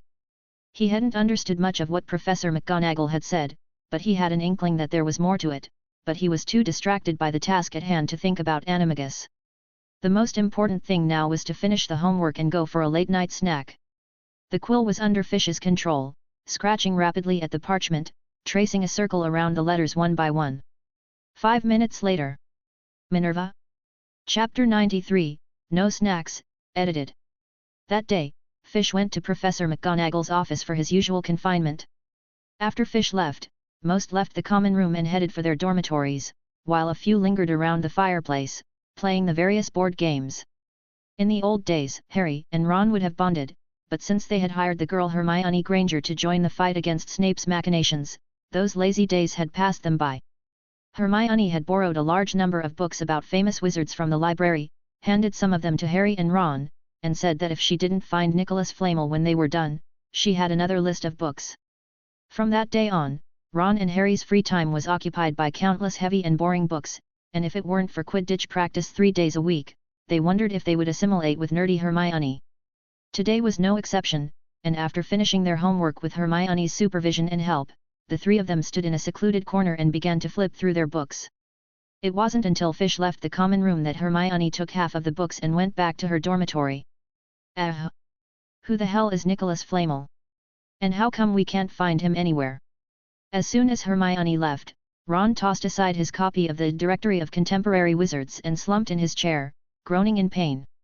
Hagrid didn't say that name to trick us, did he? As soon as Ron's words left his lips, he shook his head in denial himself. No, Hagrid is not capable of such a thing, then who the hell is that bloody Nicholas Flamel? As Ron rambled on and on, Harry, beside him, put down his copy of Research on the Development of Modern Witchcraft, rubbed his temples with both hands, frowned and said, I've definitely seen that name somewhere, but I can't remember. Then you'd better remember fast. Ron looked askance at the books he and Harry had tossed aside, and the other, thicker books on the table that they hadn't had time to read, his tone full of despair. Or else our Miss Mouseteeth will find more books for us to read. Seriously, I've read as many books in this time as I have in my entire life, and I mean to include fairy tales. Harry looked at the thick stack of books on the table and let out a long sigh as well, because he was in a similar situation and because of his own family of uncles, Harry had never read a storybook. Maybe, can we find out what's hiding under the trapdoor first? Harry, who had been a bit sick of flipping through books lately, had a sudden flash of inspiration. The reason we want to meet Nicholas Flamel is to find out what Snape is going to steal, isn't it? If we can find out directly, then it wouldn't really matter who Nicholas Flamel was, would it? But the question is, how are we going to find out? Ron rolled his eyes angrily. That three-headed dog called Fluffy, he bit Snape. How can we, wait? You mean? Go ask Fish. Ron, who finally reacted, straightened up, feeling excited for a while. If there was anyone Ron knew who had a better chance of getting through the trapdoor, it was Fish, who had introduced Fluffy to him and Harry, and to Malfoy and his 2 henchmen. That's a good idea. Ron gave Harry an excited pat on the shoulder and then swept the pile of books off the table with his arm. Finally, we don't have to go through these damn books anymore. With that, Ron felt refreshed before honestly picking up the books he had swept to the floor and patting the dust off them. They were books that Hermione had borrowed from the library, and if they got dirty or damaged, Ron was pretty sure he'd be killed by an angry Miss Ratteeth. After sorting through the pile of books that had tormented them for so long, Harry and Ron found one of the girls still in the common room and asked her to help them call Hermione. As partners in the fight against Snape, they felt the need to inform Hermione. Of course, the main reason was that Harry and Ron wanted the aggressive Miss Ratteeth to stop torturing them with books in the first place. I disagree. The two eagerly informed Hermione of their solution, only to receive a resounding no. It's too dangerous. We can't involve fish in this. Hermione lowered her voice and shouted, what if he gets hurt by that big dog and Snape? No, it's impossible for Fluffy to hurt fish, said Ron confidently as he thought back to the time when Fish had introduced them to Fluffy. On the other hand, Harry added, besides, if Snape's intention was to steal whatever was hidden behind the trapdoor, there's no way he wouldn't have thought to start with Fish. Harry's mind had never been so clear, and all because he didn't want to keep reading boring books. If Fish has a way past Fluffy, we can prepare to protect him in advance. Hermione was immediately convinced, to the point that she was so worried about Fish that she was going to inform Professor McGonagall and Dumbledore. Harry and Ron quickly stopped her. Snape hasn't been exposed yet, the other professors won't believe us as much as Hagrid, you'll just scare the snake away. It took some convincing for a worried Hermione to calm down, but she was still fidgeting, twisting the hem of her robes with her hands and circling the common room like a headless fly. That was a great excuse you just used, she made my head spin, whispered Ron in Harry's ear. Harry shook his head, actually, it just occurred to me, and it wasn't an excuse. Snape might attack Fish. You're right, Ron nodded grimly, we need to find a way to make Fish alert, he said, scratching his hair anxiously, but then there's a risk of exposure, after all, Fish doesn't look like he can keep a secret. So the three of them met again, to discuss how to tell Fish later. As the three waited, time passed quickly, and one by one the other Gryffindors left the common room and returned to their rooms. It was after 12 o'clock when, with a gruff snap, Fish appeared in the Gryffindor common room with cat ears, and as soon as he did, Harry rushed to greet him. Meow. Fish, who hadn't expected anyone to be in the common room at this hour, was startled to see the three approaching him. What do you want?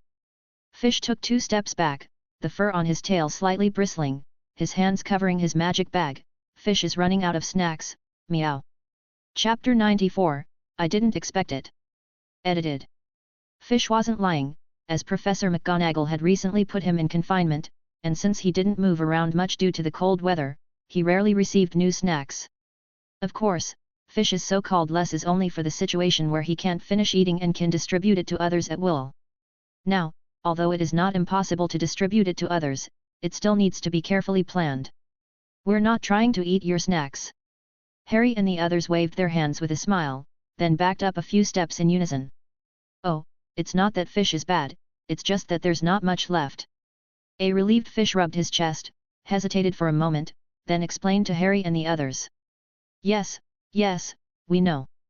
Harry and the others hadn't cared enough to dwell on it, and to keep Fish from straying further off topic, Harry took the initiative to mention Fluffy.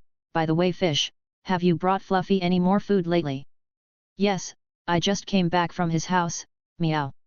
Fish twitched his ears and headed for the bedroom, only to be stopped by Harry and the others. What are you doing? Fish is going to bed. Fish wrinkled his nose sadly, he had just eaten his fill and was already sleepy, and didn't want to waste any more time with Scarhead and the others.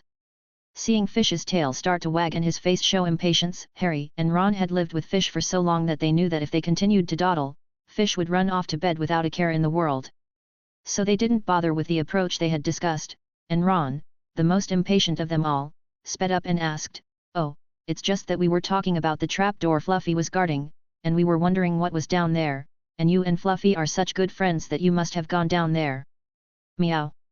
Fish froze for a moment and then slapped his thigh. Yes. I forgot, meow. Fi. Fish, what do you mean by that? Ron suddenly realized he had just done something stupid. It's that trapdoor, meow. Fish said, no longer sleep-deprived, and folded his arms in exasperation, that bad Fluffy, he won't let me go down to check it. Obviously, the bad old man and the stinky guy can go down. That day. If the bad old man hadn't stopped me, I would have made it. But his anger came and went quickly, and soon Fish was shaking his head in triumph, but the big guy made it up to me later by taking me to the Forbidden Forest, and then Fish forgot all about it. Speaking of which, Fish patted his chest and said to Harry and the others, I haven't seen the bad old man at Fluffy's house other than that day, and tomorrow night Fish will take you to him. No. That won't be necessary. Hermione, who obeyed the rules the most, was the first to react. She was surprised and waved her hands in denial. We just asked casually, but we really don't want to know what's hidden inside. Yes, yes, no need to bother you. Harry and Ron also came to their senses. If Professor McGonagall found out that they had inadvertently rekindled Fish's interest, they would probably be confined for a month like Fish, and their confinement would not be as privileged as Fish's. So, meow. Fish looked distrustfully at the suddenly nervous Harry and nodded. I'll come back tomorrow and tell you what's in there when I've had a look. With that, he left the three behind and returned to his bedroom, turning into a small tabby cat and crawling under the covers, quickly falling asleep. It's over. We'll be scolded to death by Professor McGonagall. Hermione covered her face in despair, thinking about the possibility of being scolded by her idol, Professor McGonagall. The girl couldn't hold back the tears. Harry and Ron rushed to comfort her. Don't worry, Hermione, I thought I heard Fish say that Fluffy had stopped him, so it's not certain he's going in, Harry said. Yeah, and that means Fish tried to get through the trapdoor a long time ago, but Professor McGonagall didn't hear about it either, so it probably won't be a problem this time, Ron said. Under repeated reassurance from the two of them, Hermione wiped away her tears and then said goodnight a little embarrassed, and ran back to her room as if she were running away. Harry and Ron looked at each other inexplicably, shrugged and yawned as they headed back to their dormitories, already sleepy from waiting for Fish in the common room. The next day was as quiet and uneventful as usual. After dinner in the great dining hall, everyone hurried back to their dormitories to enjoy the warmth of the fire, as they usually did. But Harry and Ron only stayed in the common room for a little while before Wood dragged them off to Quidditch practice, leaving Hermione in the common room with a nervous look on her face, keeping an eye on Fish, who was playing with his tail by the fireplace. Worried about what might happen next, Hermione held up a book, but couldn't read it at all, and never turned the pages once opened, which was unthinkable for Hermione. However, as worried as Hermione was, when the Quidditch players returned from training, it was time for Fish's confinement. He shook out his fur, jumped out of his chair by the fireplace, landed lightly on the floor, and walked out of the Gryffindor dormitory with a brisk step. Minerva! If you have any homework to do today, get it out. Arriving in Professor McGonagall's office, Fish adopted a completely different demeanor than before. Sitting at her desk, Professor McGonagall's eyes sharpened as she glared at Fish and asked, "What are you up to now, brat?" "I don't have any bad ideas, meow." Fish defiantly protested, "I just promised to have dinner with Fluffy tonight, meow."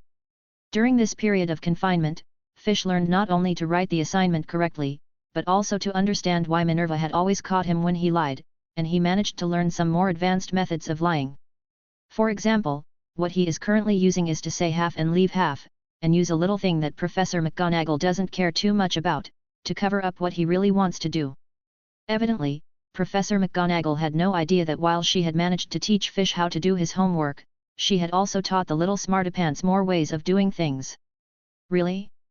Well, you'll have to work faster today. Professor McGonagall, who didn't notice anything, took the opportunity to give Fish a little pep talk. Meow, haha. Go ahead and do it. Today's Fish is the smartest, meow. Fish ran to the desk, raised his head to Professor McGonagall triumphantly and secretly delighted. You didn't expect it, Minerva, that Fish is so clever. Comment. For comment. Vote. Chapter 95, Chapter 95, Fairy Tales Are All Lies. Edited. Fish took less than an hour to complete the task, which surprised Professor McGonagall, who had thought he was just talking. But more than that, she was happy. You little bastard, you can do it that fast, can't you? Professor McGonagall scolded with a smile as she cupped Fish's little face. Meow meow meow meow. Struggling to free herself from Professor McGonagall's hands, Fish took several steps backwards, covering his cheeks, before replying with a straight face, "Because writing all the time is too boring, meow." W. Why don't you finish writing sooner so you can go play earlier? Professor McGonagall was still trying to straighten Fish out. Of course I do, meow. Isn't that what I did today, meow? However, Fish cheerfully replied, but when there's nothing else going on, I usually play with Minerva. So you usually pick on me on purpose. A furious Professor McGonagall reached out to pinch Fish's cheeks again, only for Fish to slip under her arm and flee the office without looking back. I'm done with my homework. I'm off to play with Fluffy, meow.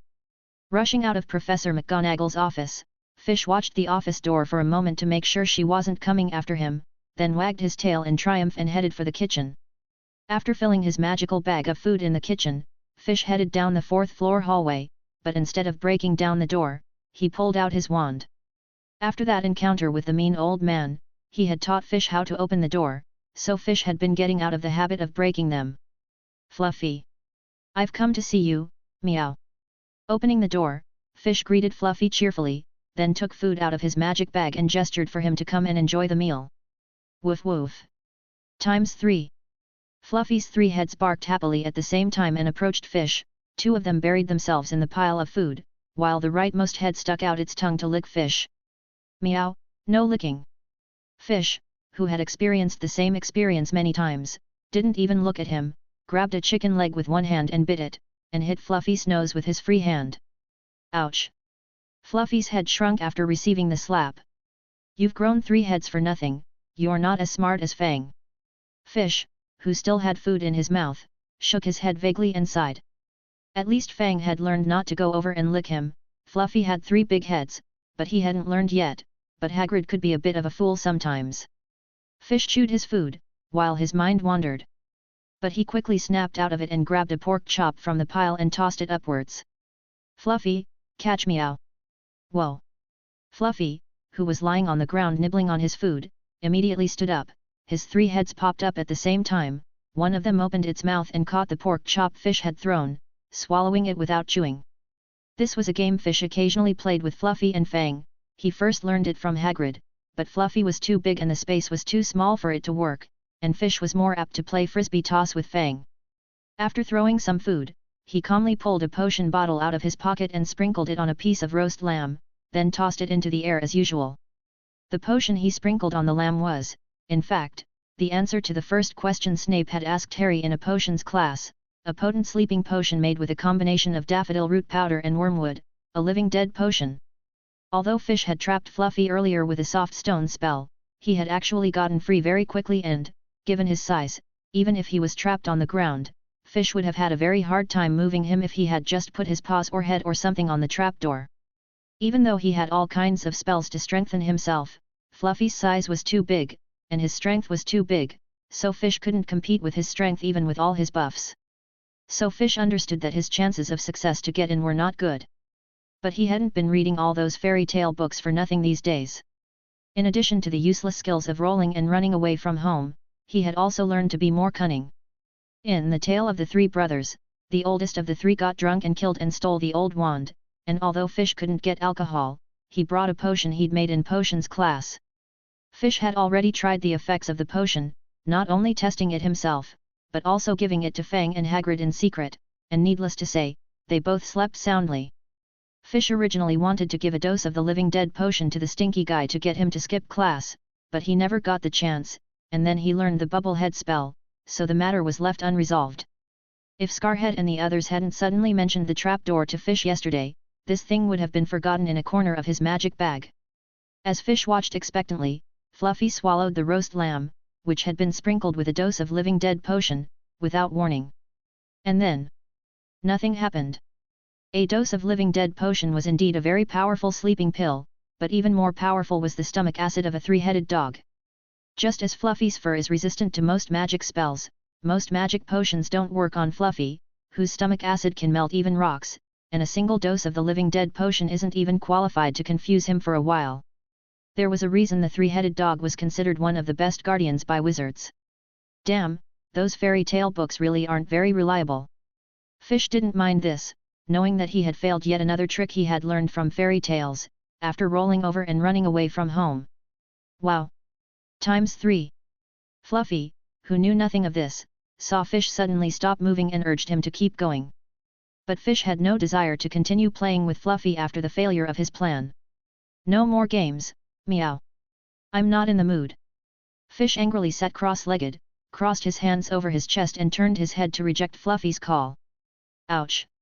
Fluffy's 6 big eyes were full of confusion. He didn't understand why Fish had suddenly become angry, so he wagged his tail, dropped down and stuck out his tongue to lick Fish's face. And rightly so, he got a slap from Fish. Ouch! Fluffy backed up a few steps, not understanding what he had done wrong. However, with those few steps back, he was able to move a little further away from the trapdoor, and to Fish's surprise, he found that at this distance, it seemed too late for Fluffy to stop him.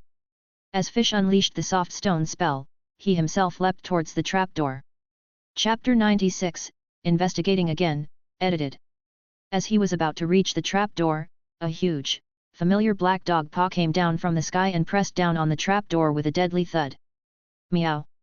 W. Fish, who had already activated all acceleration abilities, couldn't stop at all and hit his head against the dog leg. How is that possible? Meow. Fish bounced off Fluffy's paws and fell on his butt, covering his head with one hand and his butt with the other, looking at Fluffy and the ground where he had supposedly applied a soft stone spell. Then he was surprised to see that his soft stone spell had failed, and that Fluffy had not sunk to the ground at all. How did this happen? Meow. What Fish didn't know was that the wily Dumbledore had put a protective spell on the ground since he had demonstrated that he could sink Fluffy into the ground. Knowing that some of Fish's spells were special, Dumbledore had cast a number of spells on the ground in addition to the protection spell, including a shaping spell, a reinforcement spell, a self-recovery spell, etc., and finally, today, he had managed to disable Fish's soft stone spell. Damn! Not knowing what was going on, but apparently having failed to enter the trapdoor today, Fish reluctantly rushed forward and punched and kicked Fluffy's paws. Get out of my way, Fluffy, I want to go down. Ow! Fluffy, who had already stopped Fish more than once or twice, didn't move, just dropped down on top of the trapdoor and started playing dead. Letting Fish beat him, Fluffy silently moved his three heads toward the pile of food he hadn't eaten before, occasionally sticking out his tongue and popping something into his mouth. He wasn't afraid of a beating anyway, so he would wait until Fish got tired or out of breath. I'm pissed, I'm leaving, meow. Indeed, after a while, Fish stopped attacking Fluffy and angrily closed the door. Fluffy didn't say a word and continued to gobble down the food in front of him, not worrying that Fish would get angry at him. Although Fish had a tendency to lose his temper at every turn, his anger came and went quickly and he would still bring him food tomorrow. In a rage, Fish left Fluffy's house and didn't feel like hanging around, so he called Comey and had the elf take him to the common room. Just like the night before, the three of them waited for Fish in the common room, and when they saw him appear in the common room with a sad face, their anxious mood calmed down. But just in case, Harry approached him and asked. Fish, did you go back to that trapdoor thing? I got stopped by Fluffy's bad dog, meow. Fish wasn't ashamed of it either, he puffed out his cheeks in exasperation, must be the bad old man, my spells failed, meow. Now that he had calmed down and thought about it, Fish thought that maybe it wasn't the storybook, but that someone had done something to Fluffy and the ground. After all, he had managed to catch Fluffy with the soft stone spell earlier. And the most suspicious of all, of course, was Dumbledore, the old bad guy. Well, if it didn't work, then forget it. Although they didn't know exactly what had happened, Harry and the others were relieved to confirm that Fish hadn't been able to get into the trapdoor, and so they tried to dissuade Fish from going through it. But they were just some human puppies, so how could they affect the kitten's thoughts? Cats are the kind of creatures that the more you don't let them do something, the more they want to do it. Fish was no exception. So, as Harry and the others looked on in despair, Fish threw his hands up in the air and roared, no. Fish must get through that trapdoor and see what he's hiding. I'm not losing to the mean old man and Fluffy. As soon as Fish re-entered the dormitory, the three of them gathered to discuss the situation. So what now? We have Fish's interest fully piqued. Ron, as the one most directly responsible for the relationship, cried out, feeling that his future was dark. Whether Fish succeeded or failed, if the story got out and Professor McGonagall found her way to him, the Gryffindors alone could turn him into a pancake without his help. And that was the optimistic scenario. If Snape took Fish to the trapdoor, as Harry feared, it would be a terrible thing. How about reporting directly to Professor McGonagall? Ron gritted his teeth, thinking that Fish's life was more important. At least let Professor McGonagall take care of Fish. I don't think we should worry so much about Fish. Hermione, who had been the most worried at first, had spent the rest of the day reassuring herself, but had come to some understanding. Snape was bitten a month ago. If he really wanted to use Fish, he would have done it by now, so there's no need to worry too much about Fish's life. Hermione, who had removed the distractions, carefully analyzed the situation. I guess Snape saw what happened to Fish when he was stopped by Fluffy, and he knew he wouldn't be able to get through the trapdoor either. As for Fish getting through the trapdoor, don't worry too much, he said so himself, he's been stopped several times by Fluffy, and Professor Dumbledore knows he's done it, as does Professor McGonagall, so even if they find out, the most the professors will think is that he's trying to get through the trapdoor again. Hermione was speaking faster and faster, looking slightly agitated as she analyzed and became optimistic about how things were developing. Besides, Fish's constant presence at Fluffy's side might also make Snape more careful not to reveal himself too easily, and in a way reduce the chances of him stealing something. So it's good that Fish is bothering Fluffy. Ron's eyes lit up. Would that lend credence to his actions? But all he got was a glare from Hermione. "What are you talking about?" growled Hermione at Ron with her hands on her hips, like an old hen guarding her chicks. "Snape hasn't done anything to Fish yet because he knows he can't get past the trapdoor guard either, Fluffy, but what if Fish gets through one day? So we have to find out what's under the trapdoor before Fish gets past Fluffy, and sabotage Snape's plan by exposing him for what he is." Harry took over, relieving his friend of the situation. "Yeah, that's right." Hermione nodded reassuringly. It was a good thing that Harry, the boy who survived, had his head on straight, otherwise he would have wondered if he should still be helping those two boys. After all, the way things were going, it was certain that they would be breaking school rules in the future. Although the Gryffindor students had adopted the mentality of the older students and cared less about points and house rules due to Fish's influence, Hermione, who had been a good student since she was a child, still wanted to fight a little. None of them were Fish. Shaking her head and dismissing the thought, Hermione returned to the subject. "So?" she interrupted herself, looking at Harry and Ron. "So?" The two boys were confused. "So we need to keep finding out who Nicholas Flamel is, and we need to do it fast." Hermione blurted the words out loud, then lifted her chin proudly and went back to her room. Harry and Ron watched as Hermione walked through the door of the girls' dormitory and then slowly came to their senses. The thought of the thick stack of books and the dense pile of words in them made them both clutch their heads and groan in pain almost simultaneously. "Oh no!" Chapter 97, Who Wants to Be My Guardian? Meow, edited. While Harry and Ron were back in book hell, Fish's confinement had ended. Knowing that Fish was capable of completing his work in a short time, Professor McGonagall decided to suspend Fish's confinement to see if he would be able to complete his work without her supervision and for how long. As it turned out that Fish was not very happy about it. "Meow? Does that mean I can't come and play with Minerva at night?" As Fish had said earlier, he could play anywhere, and he had the most familiar of them all, Minerva, to keep him company. For a moment Professor McGonagall felt amused and annoyed at the same time and took Fish in her arms, rubbed his head and squeezed his striking cat ears. "Of course you can come if you want to." Professor McGonagall couldn't wait for her own cat to come and keep her company. Even if Fish made a bit of a mess when she was here, it was nothing compared to the healing feeling she brought. But Professor McGonagall hadn't forgotten the purpose of Fish's confinement. "But you must finish your homework before you come, and bring her in for inspection." "You haven't finished my confinement." Fish was startled and looked at Professor McGonagall with a look of disbelief. The corner of Professor McGonagall's mouth twitched slightly before she slapped Fish on the side of the head. "Don't play dumb. After all this time I can't believe you haven't realized what confinement is all about." "Ev." Fish covered his head and muttered with a small grimace of regret, "Yawn, fail, meow." Seeing that Professor McGonagall had raised her hand to give her another lesson, Fish broke free from her embrace and fled the office as soon as she hit the floor.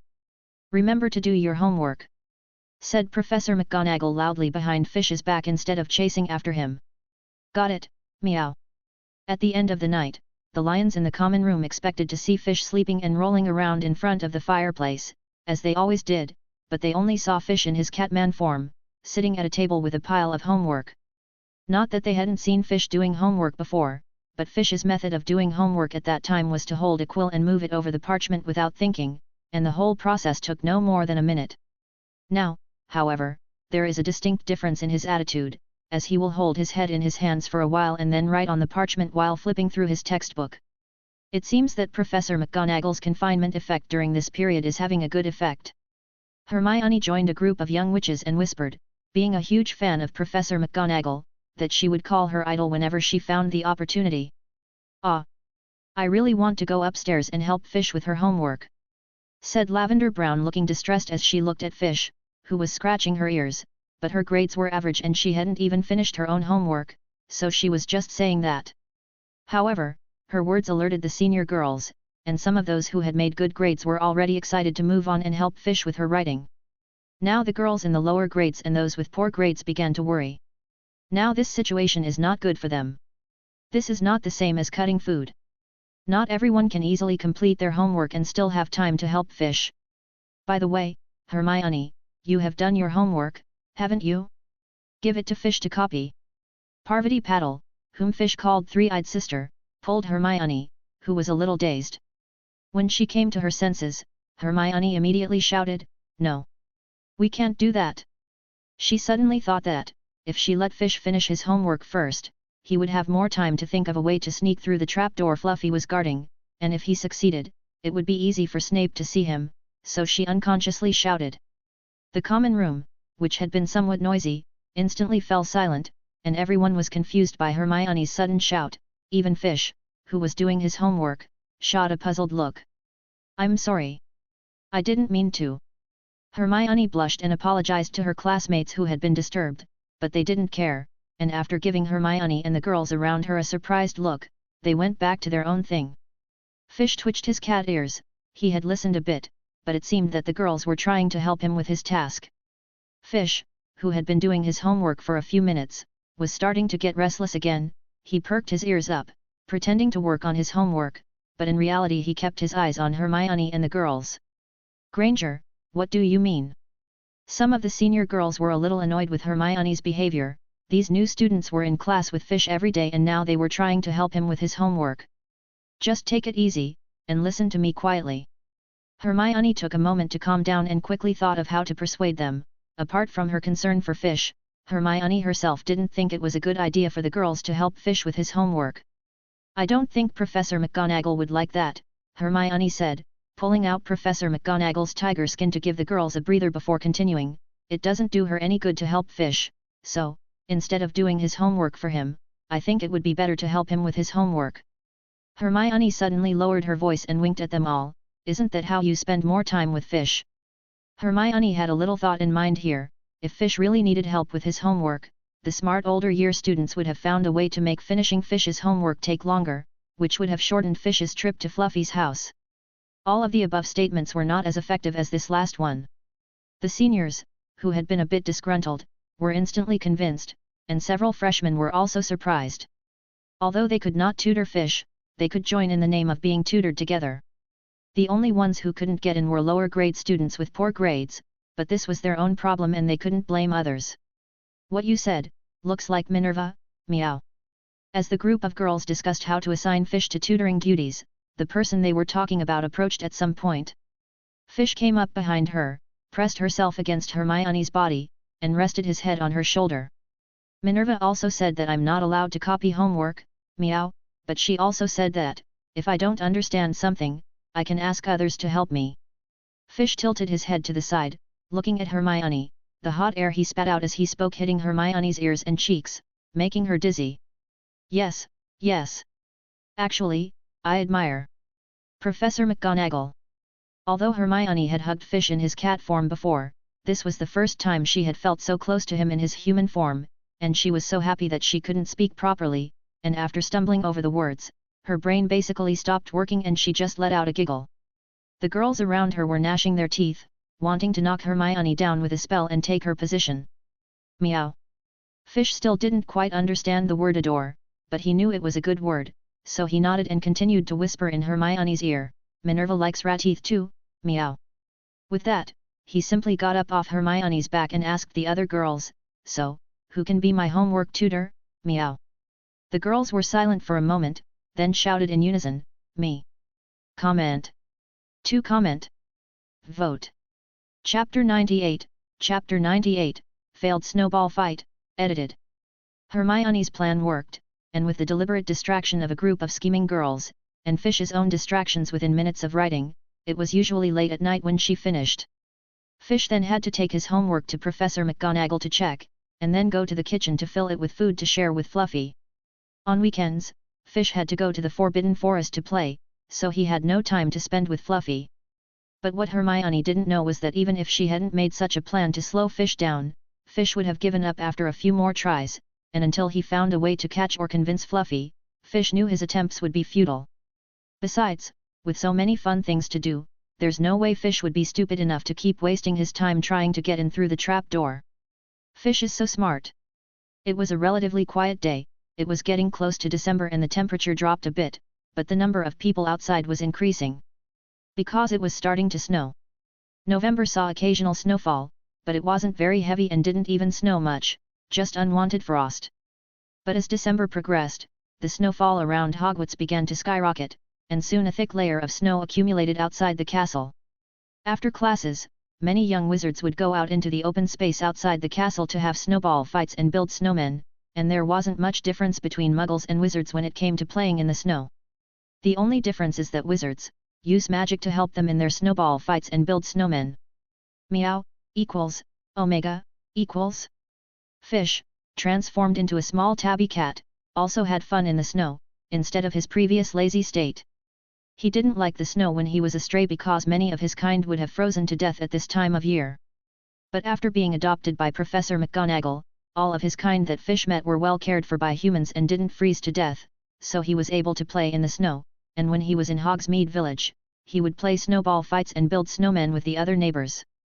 As Fish was hitting the snow, a snowball suddenly fell from the sky in his direction, but Fish reacted quickly and jumped to the side to avoid the snowball's attack. Meow.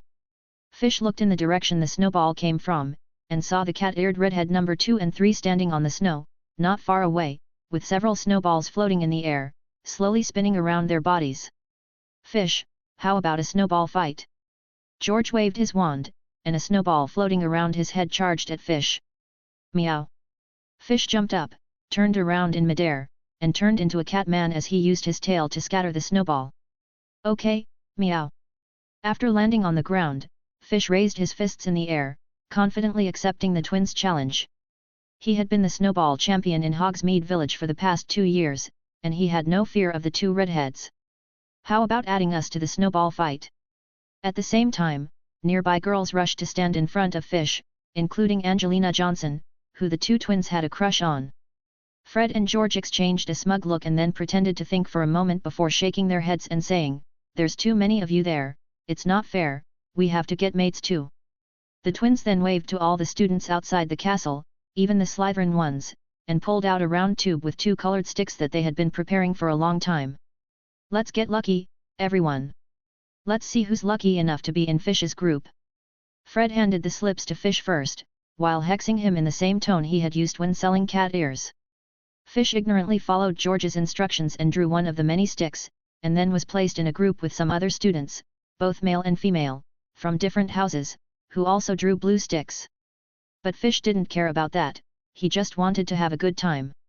After a brief grouping, they all donned different colored cat ear hairpins to identify their teams, and so the snowball war began.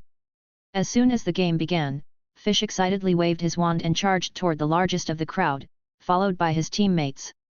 But after enthusiastically breaking a few snowballs, Fish's mood suddenly dropped. His teammates had been around him from the beginning, and when they saw the snowballs coming, they all got in front of him. It was obvious that those snowballs were too crooked to hit him, but his teammates were very nervous when they saw a snowball that drifted more than 10 meters. And some of his teammates, instead of dodging the snowballs they threw, were so eager to jump on them that Fish almost thought he had gotten the rules of snowball fights wrong. Most people were still playing in earnest, but everyone tacitly avoided Fish's direction. The few who attacked Fish, like George Fred, were immediately mobbed the moment they attacked, and even their teammates would turn their backs on them. All in all, this snowball fight left Fish with no sense of participation. "No fun, meow, I'll go find Minerva." Omega. Fish threw 2 more snowballs, checked that no one was fighting back, lost all interest and turned around and headed for the castle, despite the pleas of his companions. When the others saw Fish leave, they all stopped and looked at each other wondering what was going on. George and Fred rolled their eyes in disbelief. Of course they knew what was going on, but they had just attacked Fish when they were immediately buried by snowballs flying in all directions, without even a chance to warn him. By the time they trudged out of the snow, Fish had lost all interest in the snowball fight and was almost at the castle gate. And so the snowball fight ended raucously, with the twins and the few students who had attacked Fish, after he had left, frantically blaming the others who had participated in it. But that didn't bother Fish anymore. as he went straight to Professor McGonagall's office and threw himself into her arms. "Minerva? Fish? You're just in time." Professor McGonagall opened her arms to catch Fish, stroked his little head, and then took a form from the desk and handed it to him. "Here, sign this." Meow. Fish took the form, looked at the words on it and read them aloud. A list of students staying in school for Christmas. "Is it Christmas?" Meow. Fish tossed the form aside excitedly, then jumped up and hugged Professor McGonagall again. "Minerva! Where's my present? Christmas isn't even here yet."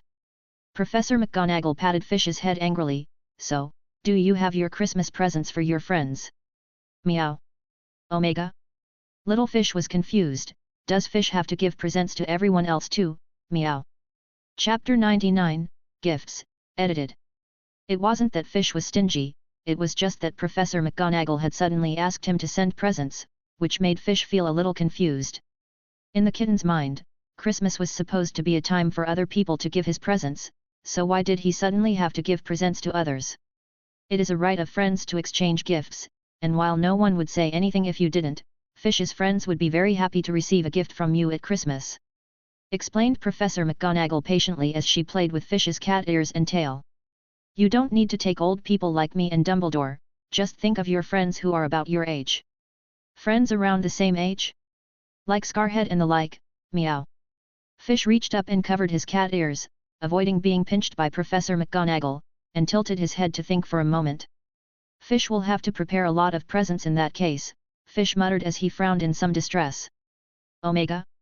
Professor McGonagall regretfully removed her hand from Fish's head, and could only grab her tail and curl it back and forth as she muttered, "Okay, make a list and I'll help you prepare the presents together."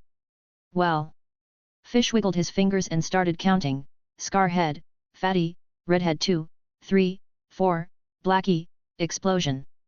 The first to come to mind, naturally, were his 5 roommates, and the twins who had been confined together. Wait, aren't you missing someone? Meow. The Weasleys still have Percy, you sent gifts to the other 3, it would break his heart if you left him out. Professor McGonagall still admired Percy, otherwise she wouldn't have recommended him for the headmaster position. But number 1 is so much older than me, didn't you say, Minerva, that you only had to send gifts to someone the same age as me? Fish cocked his head, puzzled. Well, when I say about the same age, I mean every year. Professor McGonagall had no choice but to correct his words. Oh, so there's Redhead number 1, curly hair, big brain, big dummy. 3-eyed sisters, rat teeth, round face, ponytail 1, 2, 3, 4, braid 1, 2, 3, biscuit, cream, cup. As Fish counted them off one by one, Professor McGonagall struggled to match the nicknames Fish said with the person, but it gradually seemed to her that the more she heard, the more wrong she felt. Fish had mentioned more girls than boys? But when she thought about the cat's inexplicable affinity and cute appearance, and the fact that he was usually dominated by girls, it was understandable. But Professor McGonagall couldn't help but sigh, Fish, when you grow up, you won't be able to play with girls' feelings. Meow?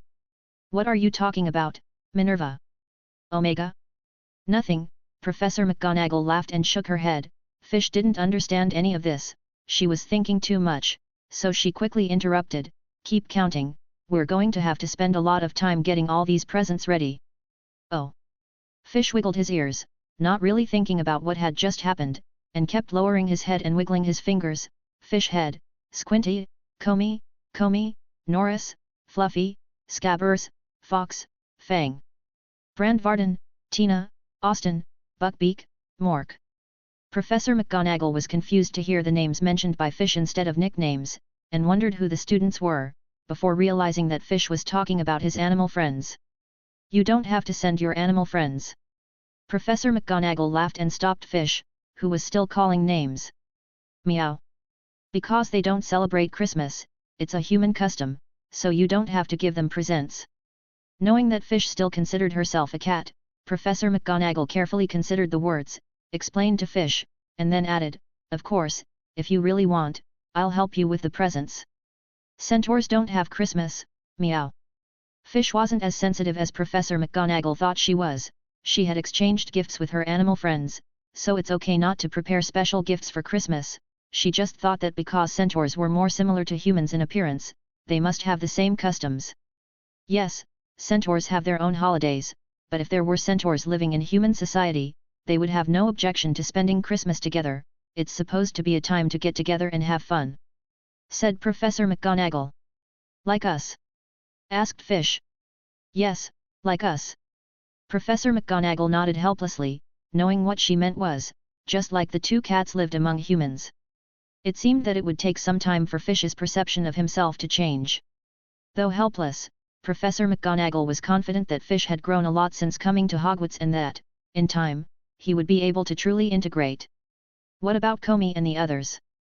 asked Fish, not knowing what Professor McGonagall was thinking, when he brought up the subject of house elves again. Seeming not to expect Fish to give the house elves anything, Professor McGonagall froze for a moment before replying, "I think the house elves will be happy as long as it's not clothes, and since they're almost all together, we could give them a big bag of chocolates, or something." "Okay, meow. So without Fluffy and the others, we have to prepare." Fish silently counted the human friends he had just named, then added the house elf one, raised his hands high, and with one hand, the two, and another, shouted, "That's 214 presents." "Really? Fish has a lot of friends." Professor McGonagall snorted, curling up Fish's tail, slightly distressed that this was nearly 2/3 of the school's student body, a happy worry about having such a popular kitten. It's not that Professor McGonagall isn't worried about money, it's just over 200 Christmas presents, and as long as they're not expensive, they don't really cost much. The problem is wrapping them and writing the cards. Good thing she excluded his animal friends, because even then, 214 gifts would have taken a long time to prepare. Besides, the school's owls will probably be sold out by Christmas. Even with the help of the house elves, it's still a lot of work. We may have to go to Hogsmeade and borrow owls from there. After thinking about how to deliver the presents, Professor McGonagall asked, "And what is Fish going to give his friends?" "Food, meow." Fish wiggled his ears, and food was the first thing that came to mind. Professor McGonagall nodded silently. It was very much Fish's style, and for her it would be simpler to simply buy a large quantity of snacks at Honeyduke's. As for asking Fish to choose the gifts according to each person's preferences, even Professor McGonagall has times when she wants to be lazy, and this sort of thing should wait for Fish to worry about it later. "I know, I'll bring you the presents," Professor McGonagall continued, not wanting to cause herself any more trouble, "but you'll have to write the greeting cards yourself."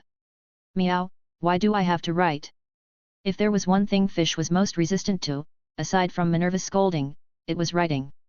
And Professor McGonagall knew that Fish didn't like writing, but she was just looking for an opportunity to get her used to it.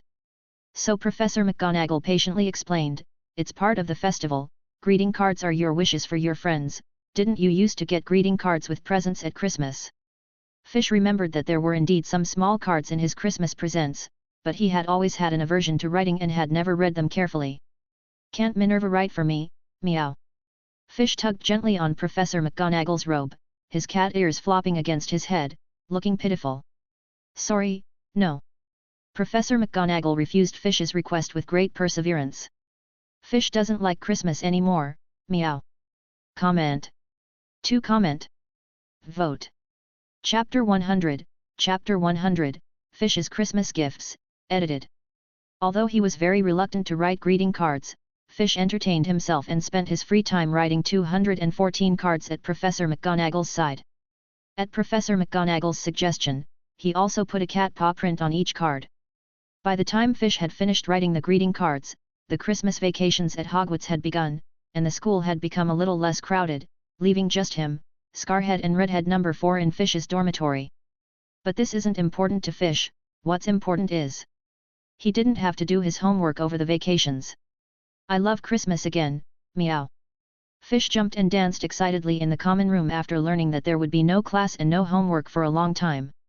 And because of the vacations, Professor McGonagall had relaxed her restrictions on Fish, so she could go to the Forbidden Forest every day during the Christmas vacations, where he had only been allowed to go on weekends.